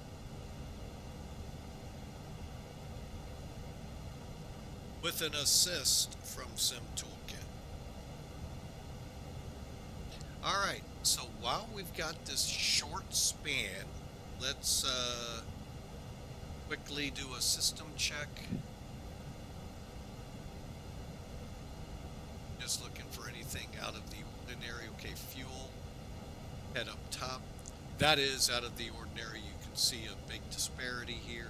So first thing we need to do, just looking at the gauge, can you tell how the fuel tanks are feeding the engines? If you said to yourself, the left side is fueling number 1, right side is being used by number 2, you would be correct. How do we get these balanced? First off, turn on your cross feed. Now, at this point, folks, all the fuel tanks are fueling all of the engines. So, the left side is filling 1 and 2, right side filling 2. Okay.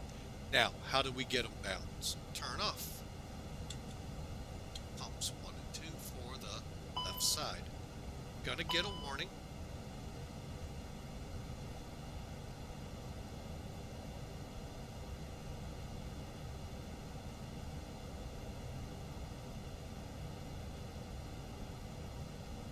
Sure your engines are doing good. Then head back up. What we're waiting for is this one to equal this one. Will not be 2570, but I'm going to tell you right now, some of this fuel, okay, this fuel in the right side is now doing 1 and 2. Hence, it's burning the fuel down. It's not sending it into the left side. It's going into engine 1 and engine 2. However, some of it does spill in by gravity into the fuel tanks, the left side. This number theoretically should never go down.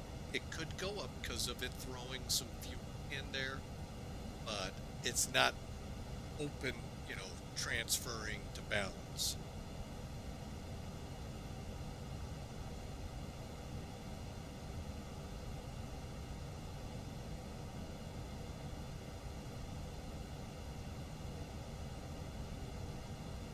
Always love this down here.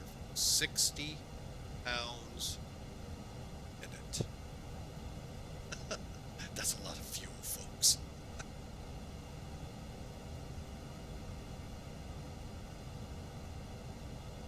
Although I think some of you guys out there with some of those Mondo Condo V8s could be right in the same ballpark. But anyway, that's just me talking.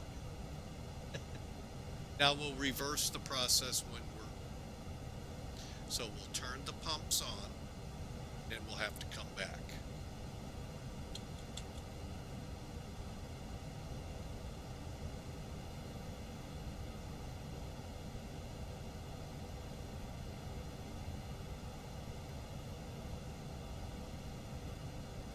Okay, so now, again, both sets, left and right tanks, are doing both engines. We turn the cross feed off here. That's this valve here. The pipe will no longer connect them. They'll be back to what's called tank to engine, meaning left side fuel tanks take care of the left engine, right side taking care of the right. The two don't come together.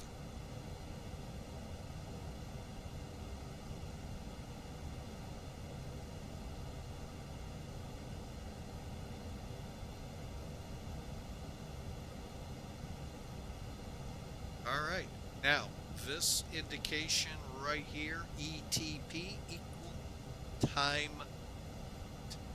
That is from that point, it's at that exact point, we'll call it VATSIM. It's the same amount of time back to LGIR as it is to LCLK.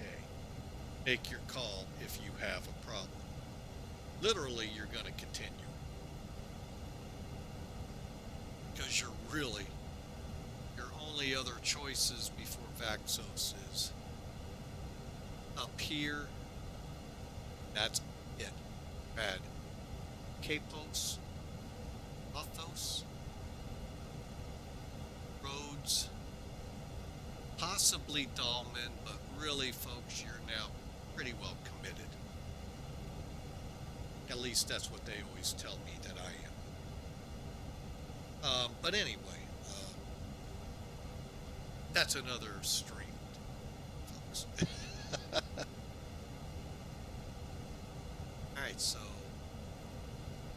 giving you an idea of what's going on. Let's bring some toolkit up here. Just want to see.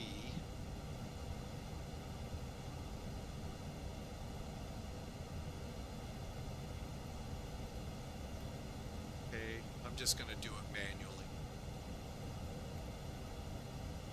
We have a little month-year-old just not wanting to play nice with the naps. 80 miles out, so we need to fill in our information here. So I'm going to bring charts in.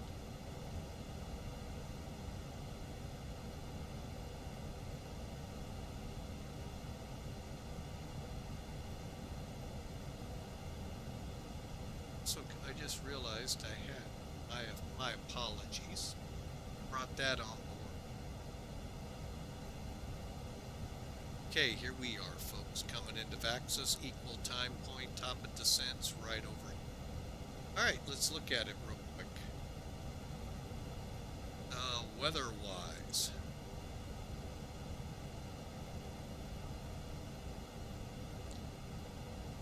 Okay, so LCLK 22 minutes ago. That's another neat feature here with the weather here. I can also turn on the radar.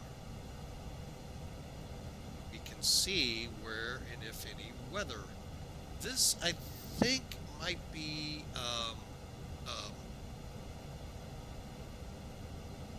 maybe nothing. I don't know.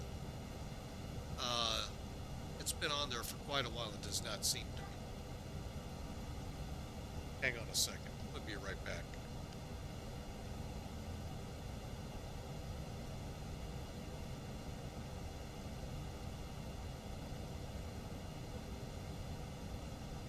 Okay, dog decided to have a mind of his own. All right, so winds are 220 at 5. So let's do this. Let's go next phase. Next phase. We're going to fill in this data. QNH is the first one. It's 1009. For those of you like me in the United States, that translates to 29.80 inches of mercury.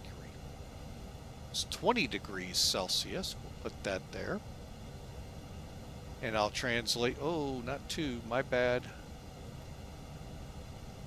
There we go. 68 degrees Fahrenheit. Winds. I don't think I need to translate. But if I need to, it's 220 at 5. In America, it's 220 at 5.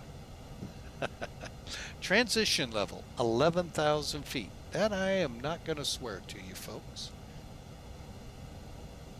All right, so let's do it. The bunker, the bone, K1R arrival. Transition level, 11,000. We'll go with it. Okay, let's go to our arrival real quick. We're a level C aircraft, so we could either put, okay, you have baro or radio. Think baro, think altimeter. So, let me pull this one.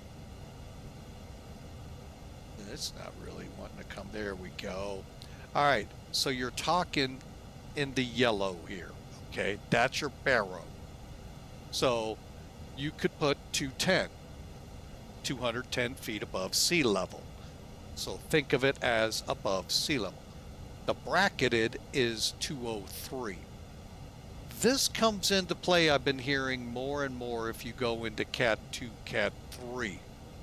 Okay, where you really need it to be precise above the ground. So, but it theoretically is still the same point in the sky as your baro, which is 210. We're 203. Easiest way to check, come up here. Airport's 11, your runway's 7. Okay, so 7 minus 210 is 203. I'm going to go ahead and put 210 in.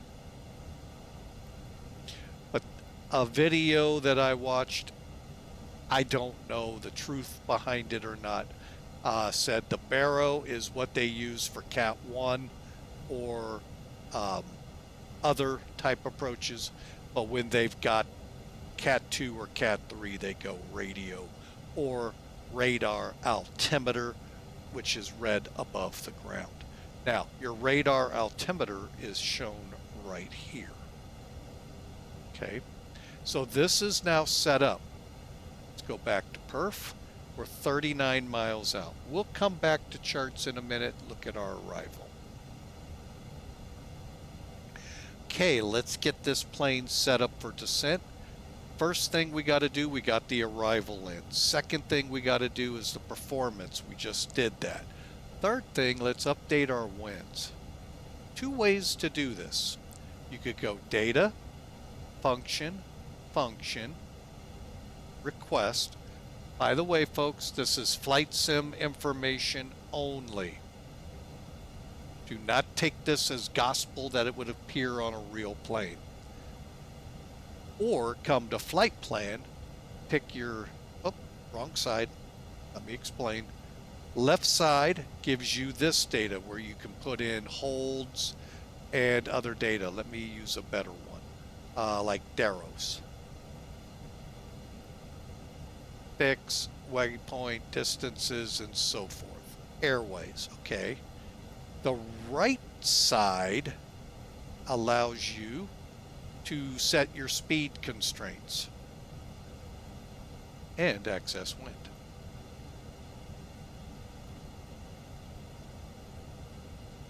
Updated the winds.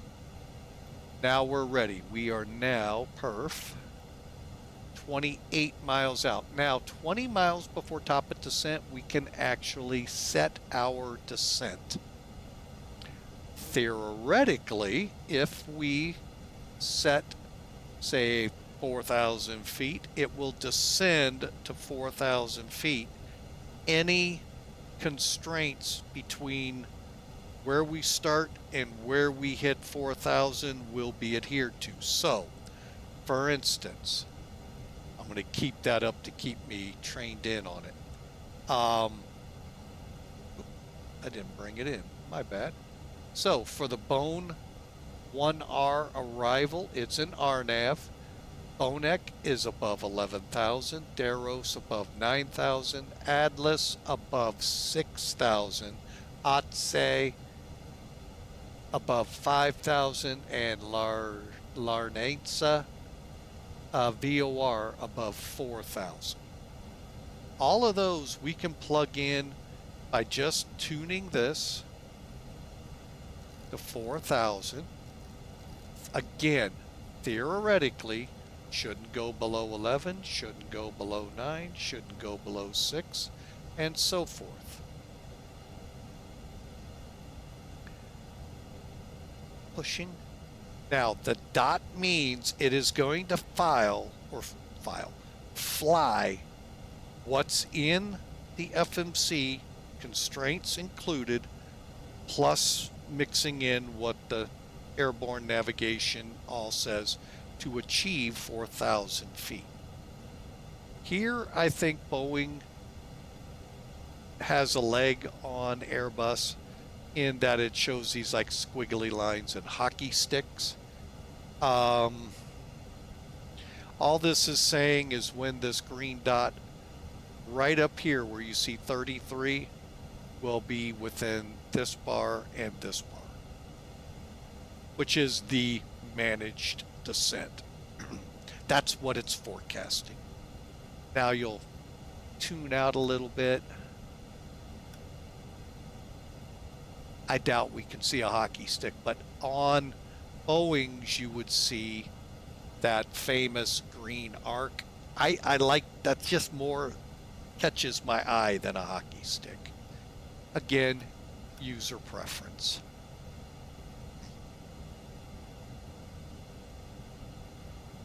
Oh, and I left the landing lights on. Oh, how?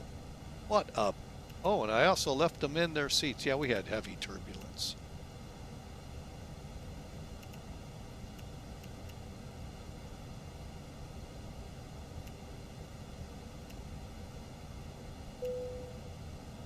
All right, we're starting down lightly. All right, so there's the star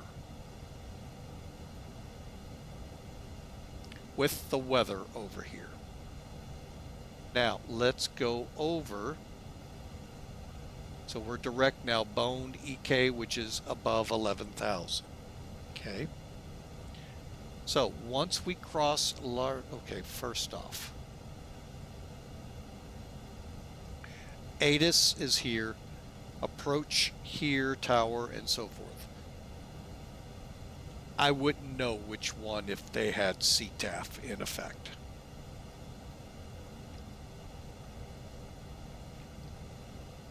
However, Airbus, some Boeings automatically set your frequencies when you go to LS, or when you're set with yours. It'll come up either here or up here. You know the drill. Okay, we want to make sure 110.3, 220. How can we make sure? That's what that RadNav page is for, folks. ILC, there's the identifier right above it, India Lima Charlie. 110.3, front course, they got 00.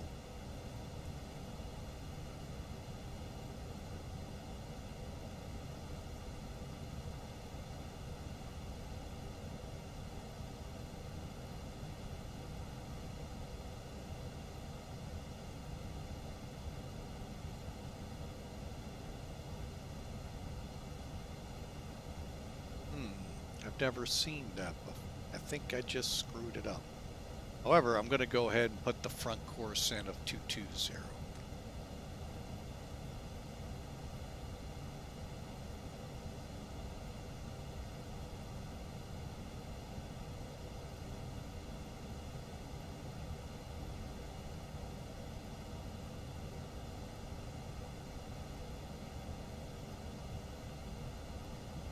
Okay. And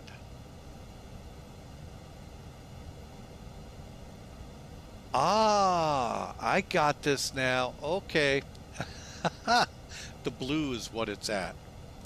So the glide slope here, I believe, is 3 degrees, 2.75. So we'll kind of hit BONEK and check it and see, okay, if it changed.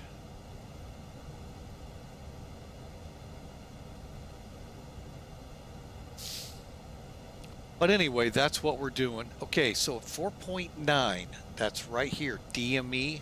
We're supposed to be at 1,500 feet on glide slope, which is 1,493. Look at it this way. Anything in bold is above sea level.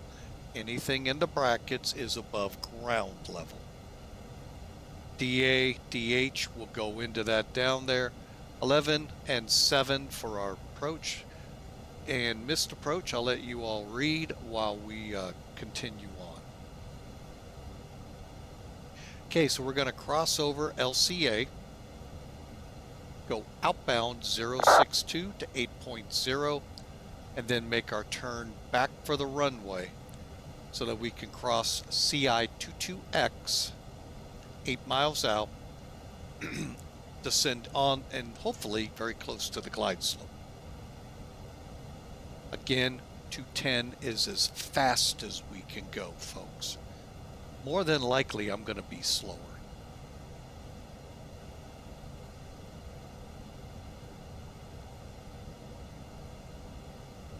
All right, important note here, folks. Very important. ILS DME reads 0 at the 22 displaced threshold. Let's look at that real quick. What are we talking about? That's right. Your threshold is here, folks. So we land from this point on the runway south. From here back is a displaced threshold for takeoffs. So your DME is reading 0 here with, I don't know how much, I'd have to look it up. I don't think it's here. It could be. 22.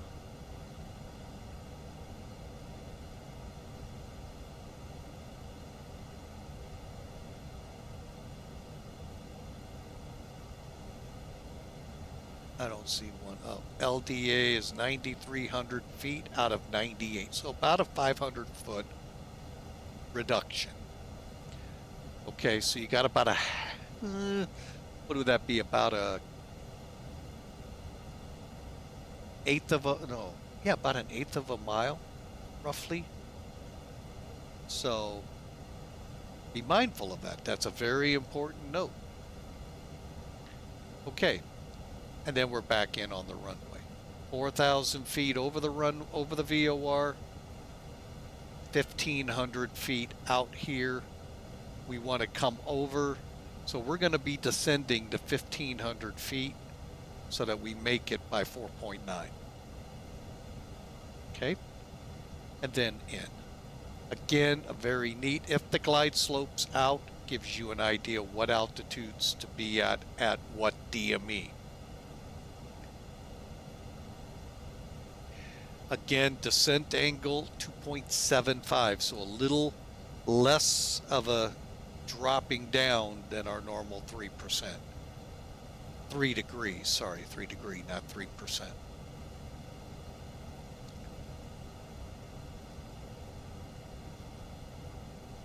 Landing speed. Approach is 133, landing at 128. Okay, so we're looking at an approach speed right about here. We get to guesstimate, folks, again. Let's just cut it in the middle. We'll call it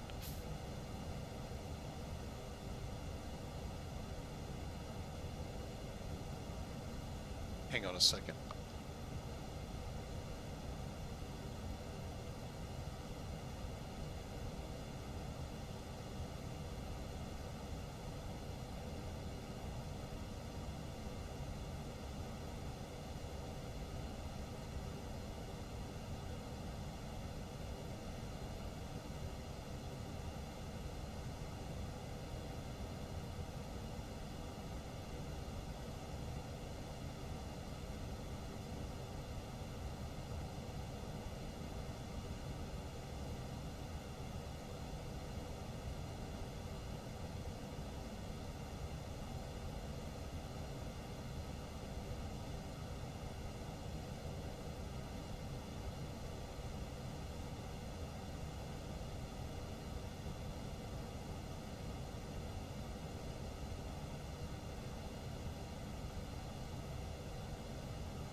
All right, sorry about that, folks. Wife had a phone call.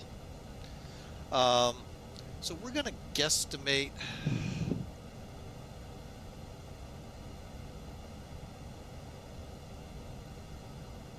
How about 640? 620. We'll go 620 feet a minute will be our descent for this angle. And then again, we'll be getting a high ALS or approach light systems, and hopefully PAPIs on the left. 210s are max out to LCA, and then out. That's our missed approach, by the way. Okay, with all the lighting systems, we need 1,000 meters on the METAR, which we definitely have, and at least 203 on the, call it, at least 203 feet on the minimums. All right, so there you have it, folks. There's our arrival brief. We're closing in on BONEK, and we'll be check in right now. 0.8, and we're set to go.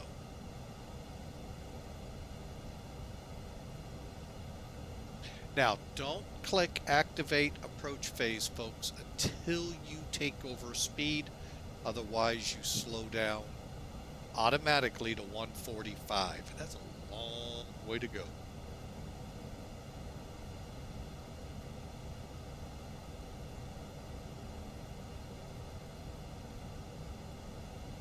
And we've got the Cyprus coast barely in view. Hang on. Let's do that. Welcome to Cyprus, folks. Little ways to go. Hope y'all are enjoying the flight. Welcome back from the commercial break. And folks, we should be on the ground here shortly. But thanks for being a part of Flying with Mike. I hope you enjoyed the pre-flight we did here where we planned this entire flight and then took off. So, hope you enjoyed.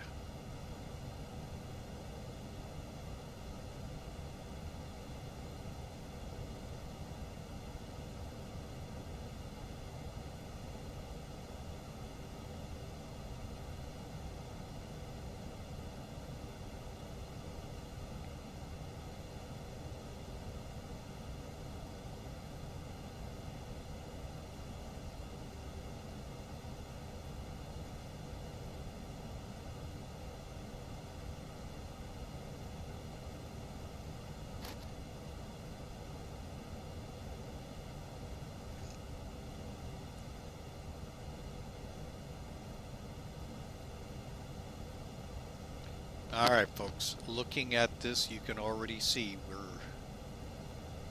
20 miles from BONEK and we're 18,000. Let's see what happens in the next 10 miles.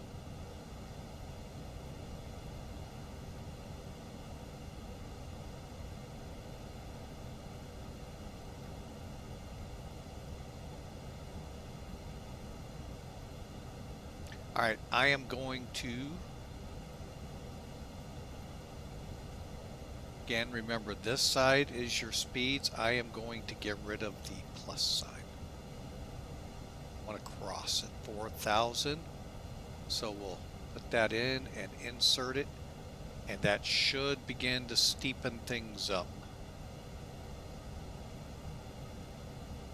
Just so we make sure we make that 4,000 foot constraint.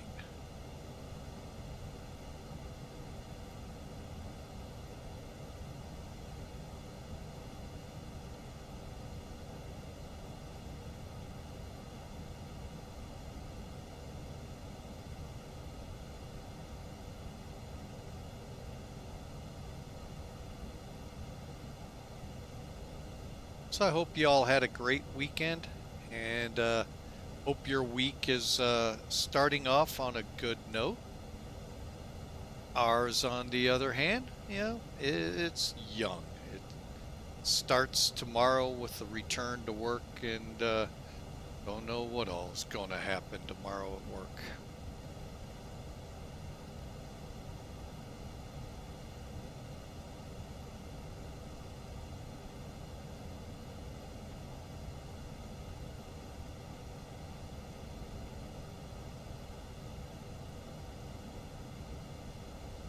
That's tomorrow, and I'll worry about tomorrow.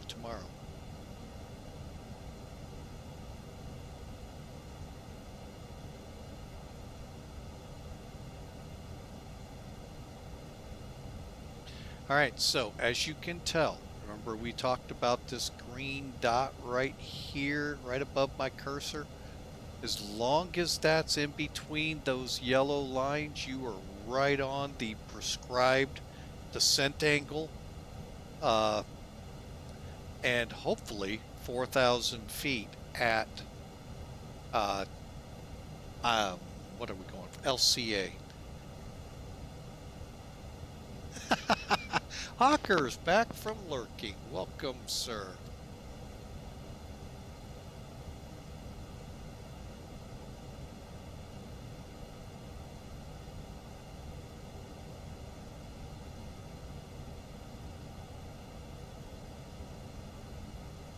I know you have one of these Airbuses in your barn.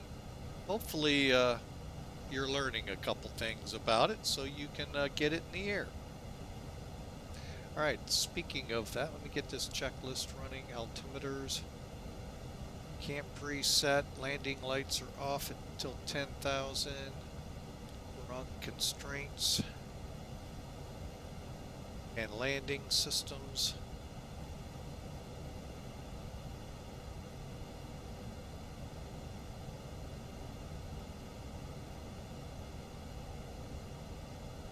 So we're running about 2,000 feet high. All right, so 12,000. Oh, my nose.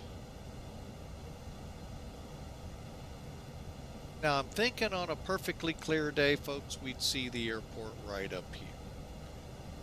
It looks hazy.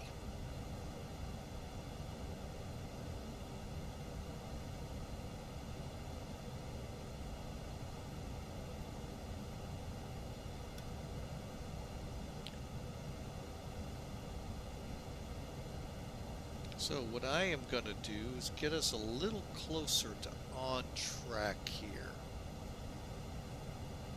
by doing what's called an open descent.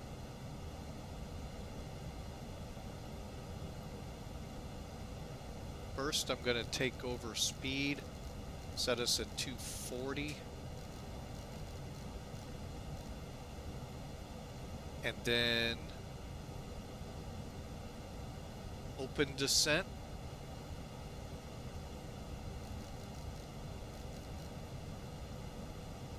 See if that gets us closer to on track, because we need to be at 9,000, not 11 here. It won't help us on this one. At S is 6,000. We need speed brakes.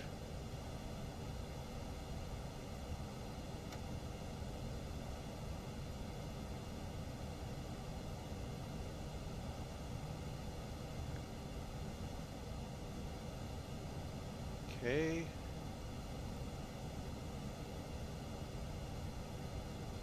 Altimeter, we said 10,000, 1,009.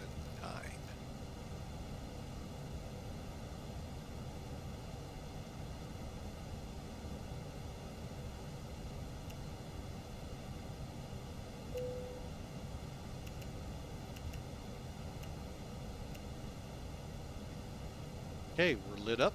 250. Oh yeah. 4,000 now will be made at Otessa, which is 5,000.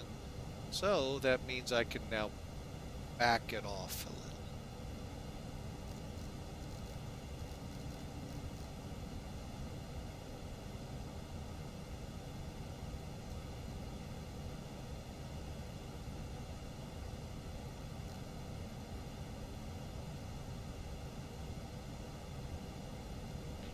And let's go ahead and put those speed brakes back.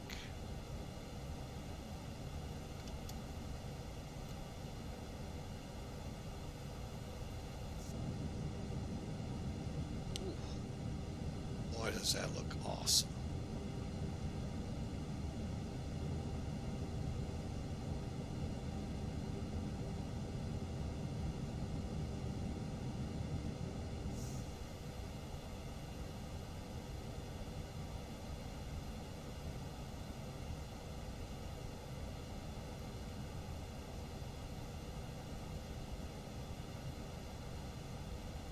Right on target. Good deal. All right, and or right where we need to be. All right, so that's a lot better now.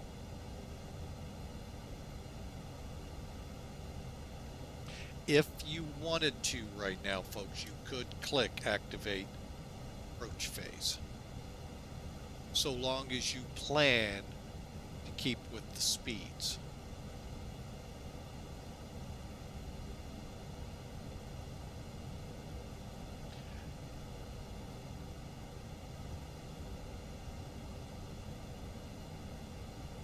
But again, welcome in. Ooh, Hawker's in with a prediction. You know what? I haven't done that in a while myself. I lied. I did it last flight.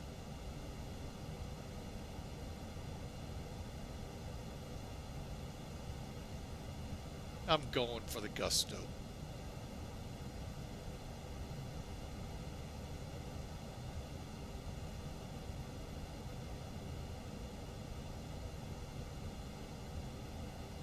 All right, let's just do a quick landing perf check. Is this the same data we have? 1930. No. 1930, which is 21 minutes ago, 210.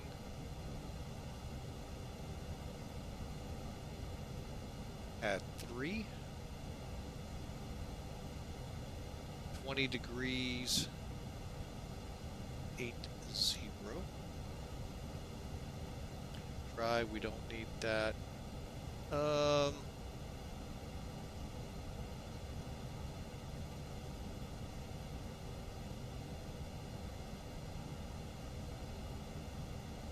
Yeah, we'll go. We're not going to do a Southwest Airlines.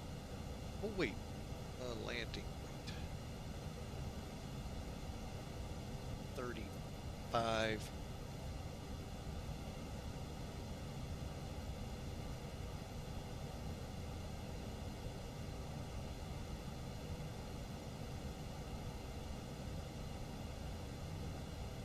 Okay, and that puts us at required 4,300 feet.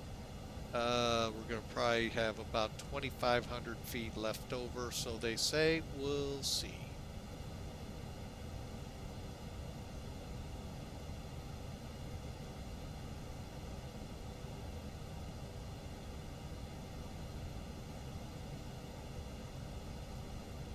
Looks like we have traffic on the ground.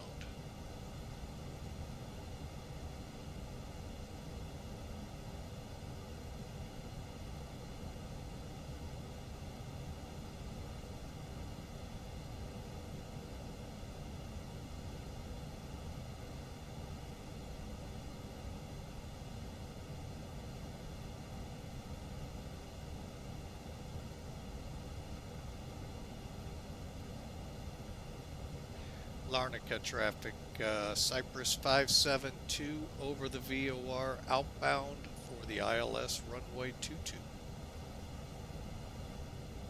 Let's continue our descent on down to 1,500 feet.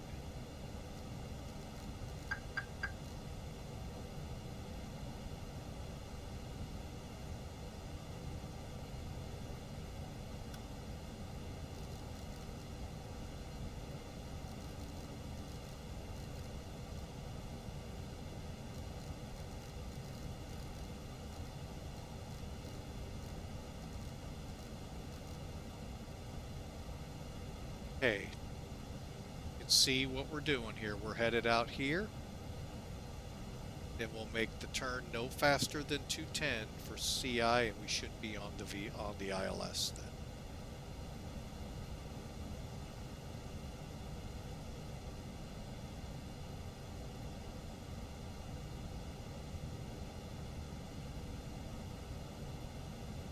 I'll be right back, folks.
All right, folks, we're back with you, turning inbound. We've activated approach.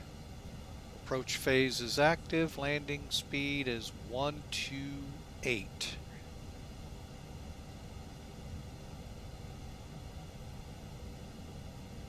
And we're about to go. Everything's still waiting, but we should be, there we go. On the localizer, glide slope here shortly by 4.9. And Larnaca traffic, Cyprus 572, CI 22X on the ILS 22.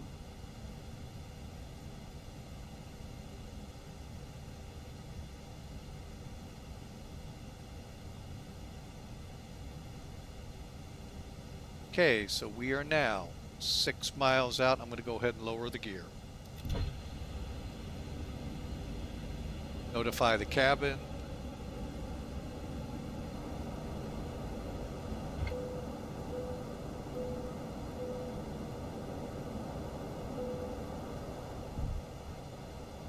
And start putting flaps in.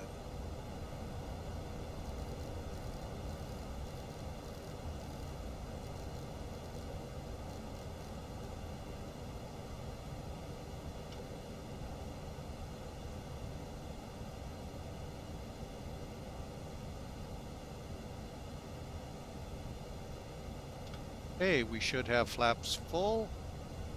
Speed brakes low. Spoilers armed. Cabins ready. Gears 3 green. We're ready to land.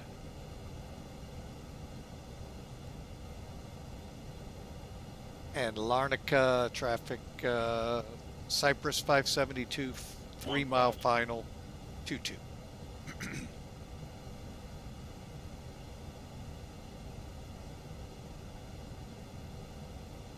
And again, landing here, terminal is all the way at the other end, so we can get off at Echo or Delta is good. Delta is going to be a 90-degree turn. Echo is a high-speed turn.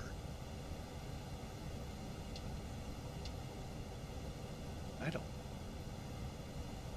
we go.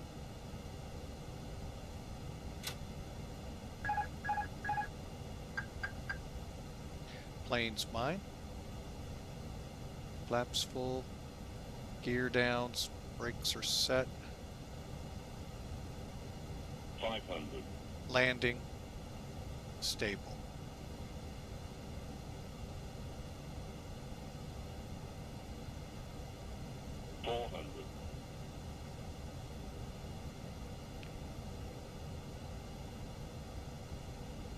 $100 above. 300.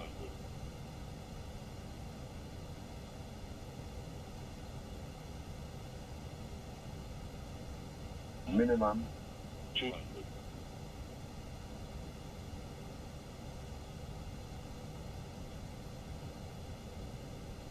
100.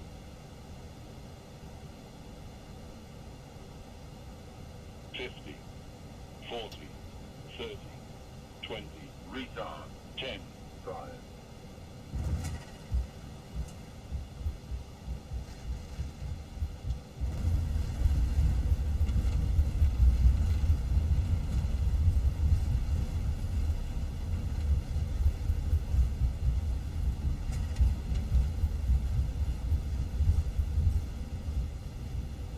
All right, folks, welcome into Cyprus. I think, whoa, this is where it gets a little squirrely. There we go. That's me, not the plane. Brakes off. Hey, we're getting off at Echo.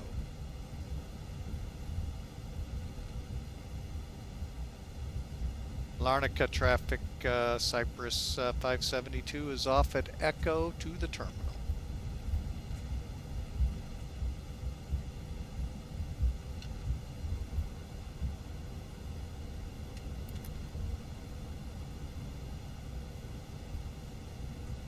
Larnaca ground, or Larnaca ground, Feta correction, Cyprus 572, Echo. Roger, Echo, Charlie Victor to the terminal, Cyprus 572.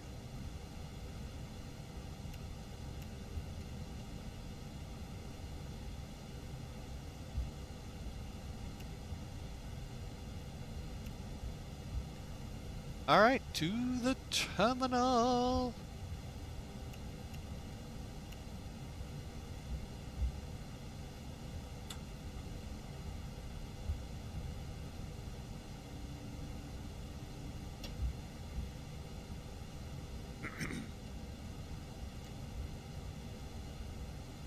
All right, we're going through the after landing checks here real quick. Engine mode back to norm. All right, APU on here in a minute.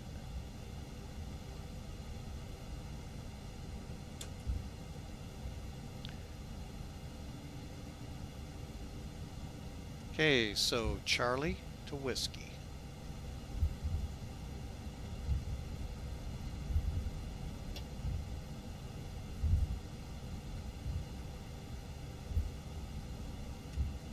Okay, brake temps. Get the brake fans on here.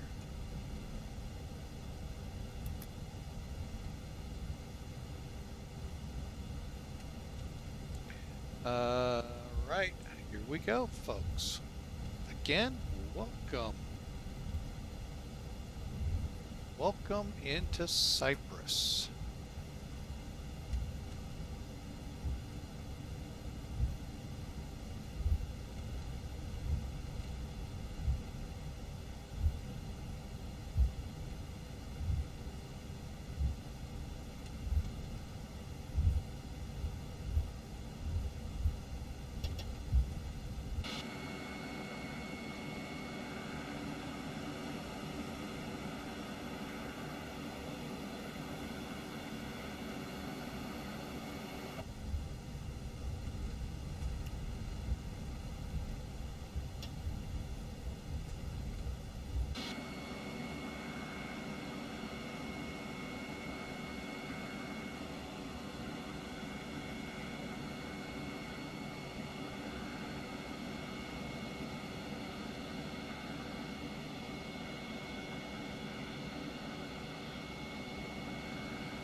All right, folks, we're taxiing in.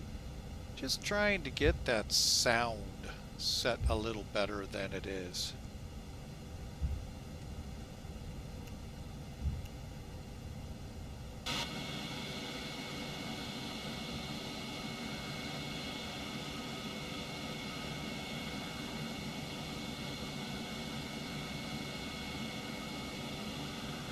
All right, we're into blocks, folks.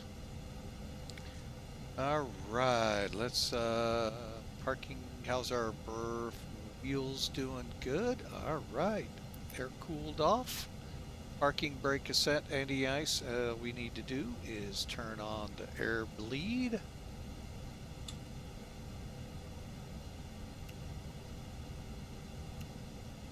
And we can turn the masters off now.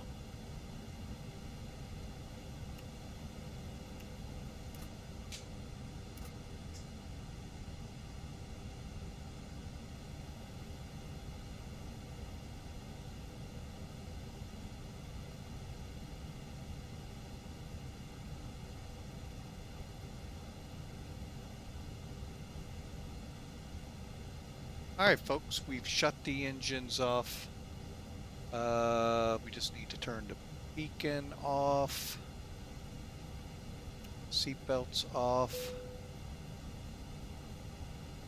Come down here. Chocks on and let the show begin. Here they come. Alright, that means if we keep it down here, you're going to see the doors open up for the baggage, and then you're going to see the entry door. If he would quit hitting the wrong keys. But anyway, welcome in. Should be seeing the main door open up here shortly. Actually, I am going to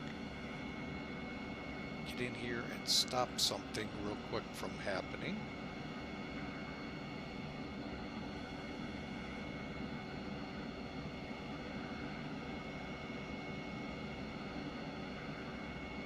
There we go. Stop that ladder truck. All right. So anyway, folks, we've made it. Let's see how we did. Couple of ways we could do it. We're going to start first with the Airline, 268 feet a minute. Okay, I think I can buy along with that. So we're good there. It's pending. Let's take a look at Sim Toolkit. Oh, let's kind of wait for the commercials. 20 seconds to go. So again, I hope y'all enjoyed the flight itself. Hope you enjoyed the intro where we flight planned this. And we're going to now begin to wrap up. All right, so they should be coming back here in a second. So as you can see, all the doors are open. I've even called the food trucks in.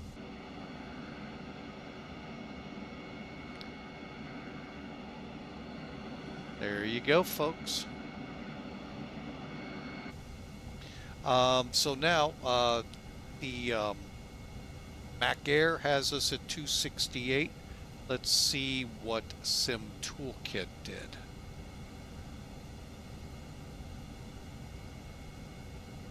Ooh. Sim Toolkit's a little nicer, 184 feet a minute. That looks like Flying with Mike won this one. Sorry, Hawker. All right. Okay, so let's finish this. Okay. Now, let's go to where Sim Toolkit, I think, excels. Not to my fleet. My bad. My logbook. All right, here's the flight. Here's the details. Just a quick hour and 20 minutes over, 416 miles, 2,500 kilograms of fuel. We landed at 184 feet a minute, 124 knots, 125, or was it 128? Never think to check on it. 100 or 1.2 on the G's. That right there is about what everybody gives you, folks. Now let's dig in.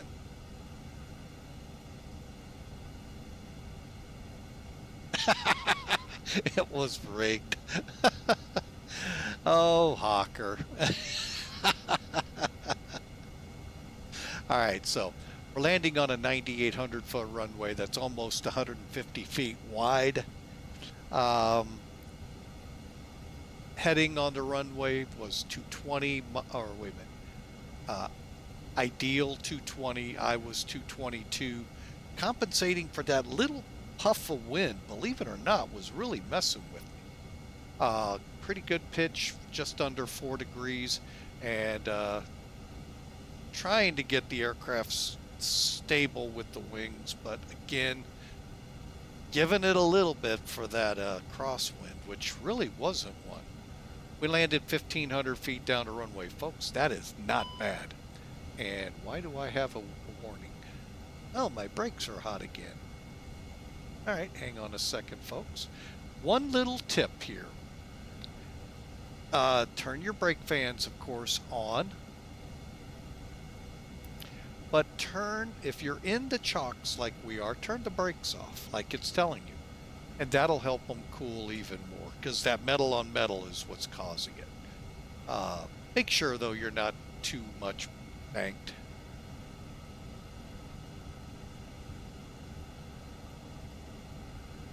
And now they're cooled again. All right, sorry about you all didn't even see any of that because of Sim Toolkit. But anyway, you can see where we landed. Get a real good look at that displaced threshold. So you land from here forward. Don't land in here. I know what happens, but you're supposed to land here, and this is really where you aim for. And as you look, you can see the heaviest rubber deposits are right there. Also, your PAPIs and your glide slope are always in that vicinity. So all in all, a good landing, and then we ended up parking like down here.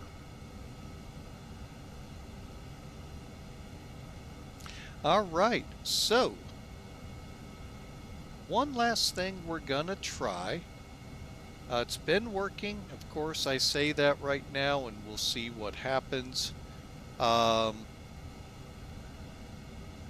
gonna go ahead and set the parking brake, pull the chocks.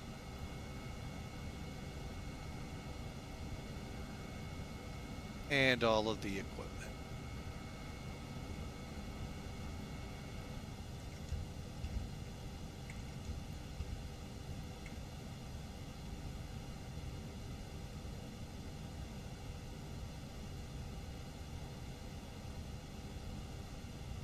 Give it a couple seconds. There we go. So everything pulls away.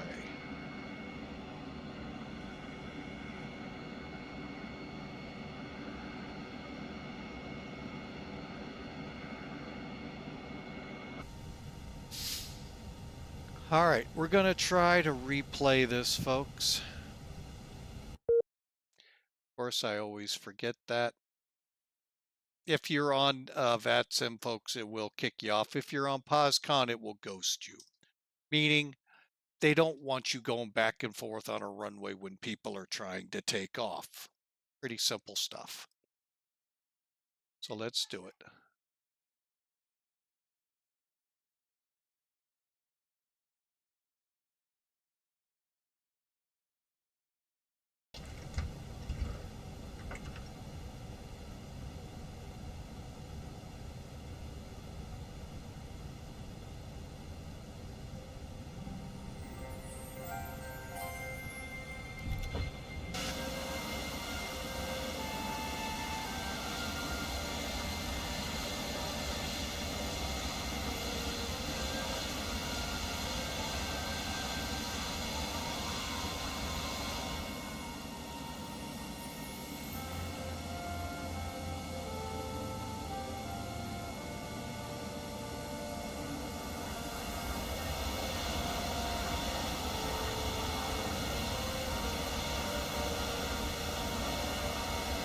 All right, here we go, folks.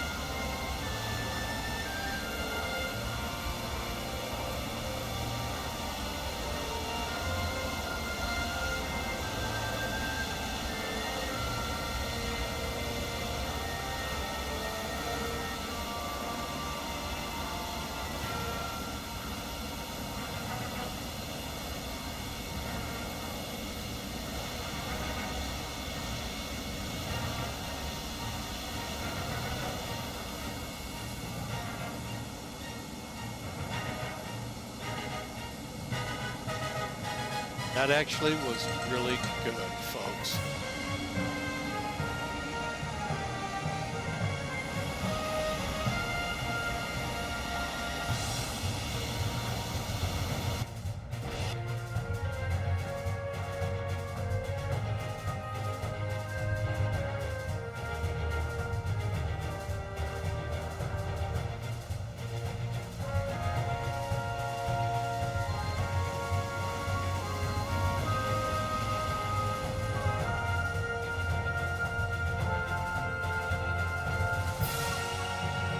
Okay, that was really good. Let's look at that one more time as we got set up here.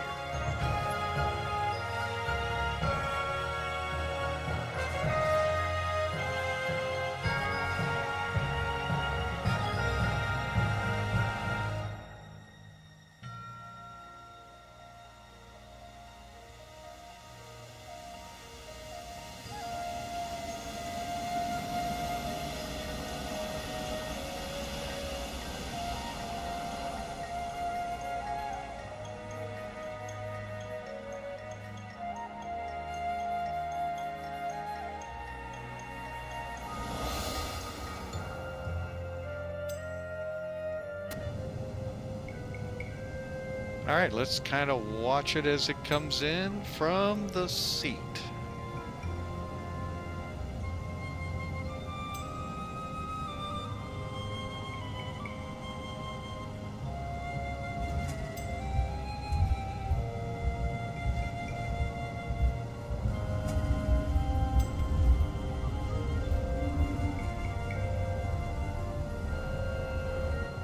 Don't know if you caught it, but the ILS and Pappies were right there. Glide slope and Pappies.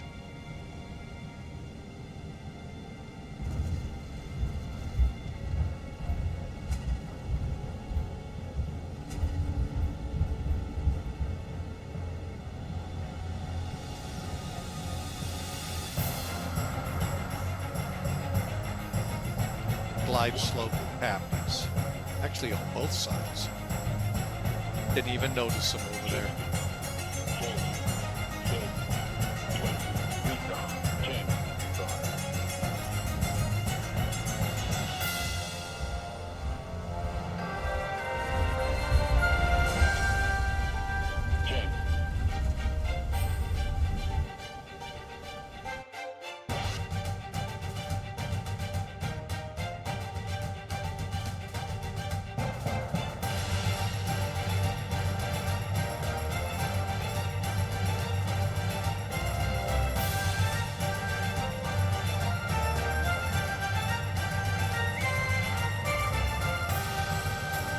All right, folks. Well, welcome into Cyprus. What a beautiful day to fly.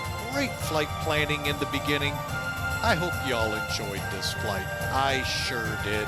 It's the destination of the month for MACAIR, Millennium Aviation, and just an amazing flight, folks. So I have to say I do like flying into this airport. It's a couple times now I've been in here, so.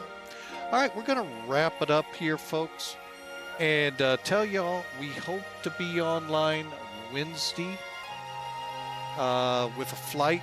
Hang on, I'm pulling the schedule real quick. From Denver out to Salt Lake. So, and if time permits, we do have a second flight we're thinking about. But for now, folks, I just want to leave you with a great saying to all of our mothers that were out here, yesterday being Mother's Day. You've seen it in the verse of the day. Strength and dignity are her clothing, and she laughs at the time to come. She opens her mouth with wisdom, and the teaching of kindness is on her tongue. Folks, that is a proverb in the Bible. Chapter 31, verse 25 and 26. What a great verse for mothers. One more time, strength and dignity. Hang on a second. Strength and dignity are her clothing. She laughs at the time to come. She opens her mouth with wisdom, and the teaching of kindness is on her tongue. Folks, I really hope you all wished your mothers a great day yesterday. It's still not too late. You're only a day late. By our proverb, it's really that they're right there for us. And don't forget the wives, folks, if you have kids, because they are mothers too. So I really hope you thought about them. So, folks, we're going to wrap things up here, and we'll see you again Wednesday in Denver, Colorado, preparing to go to Salt Lake City, Utah. So, we'll see you then.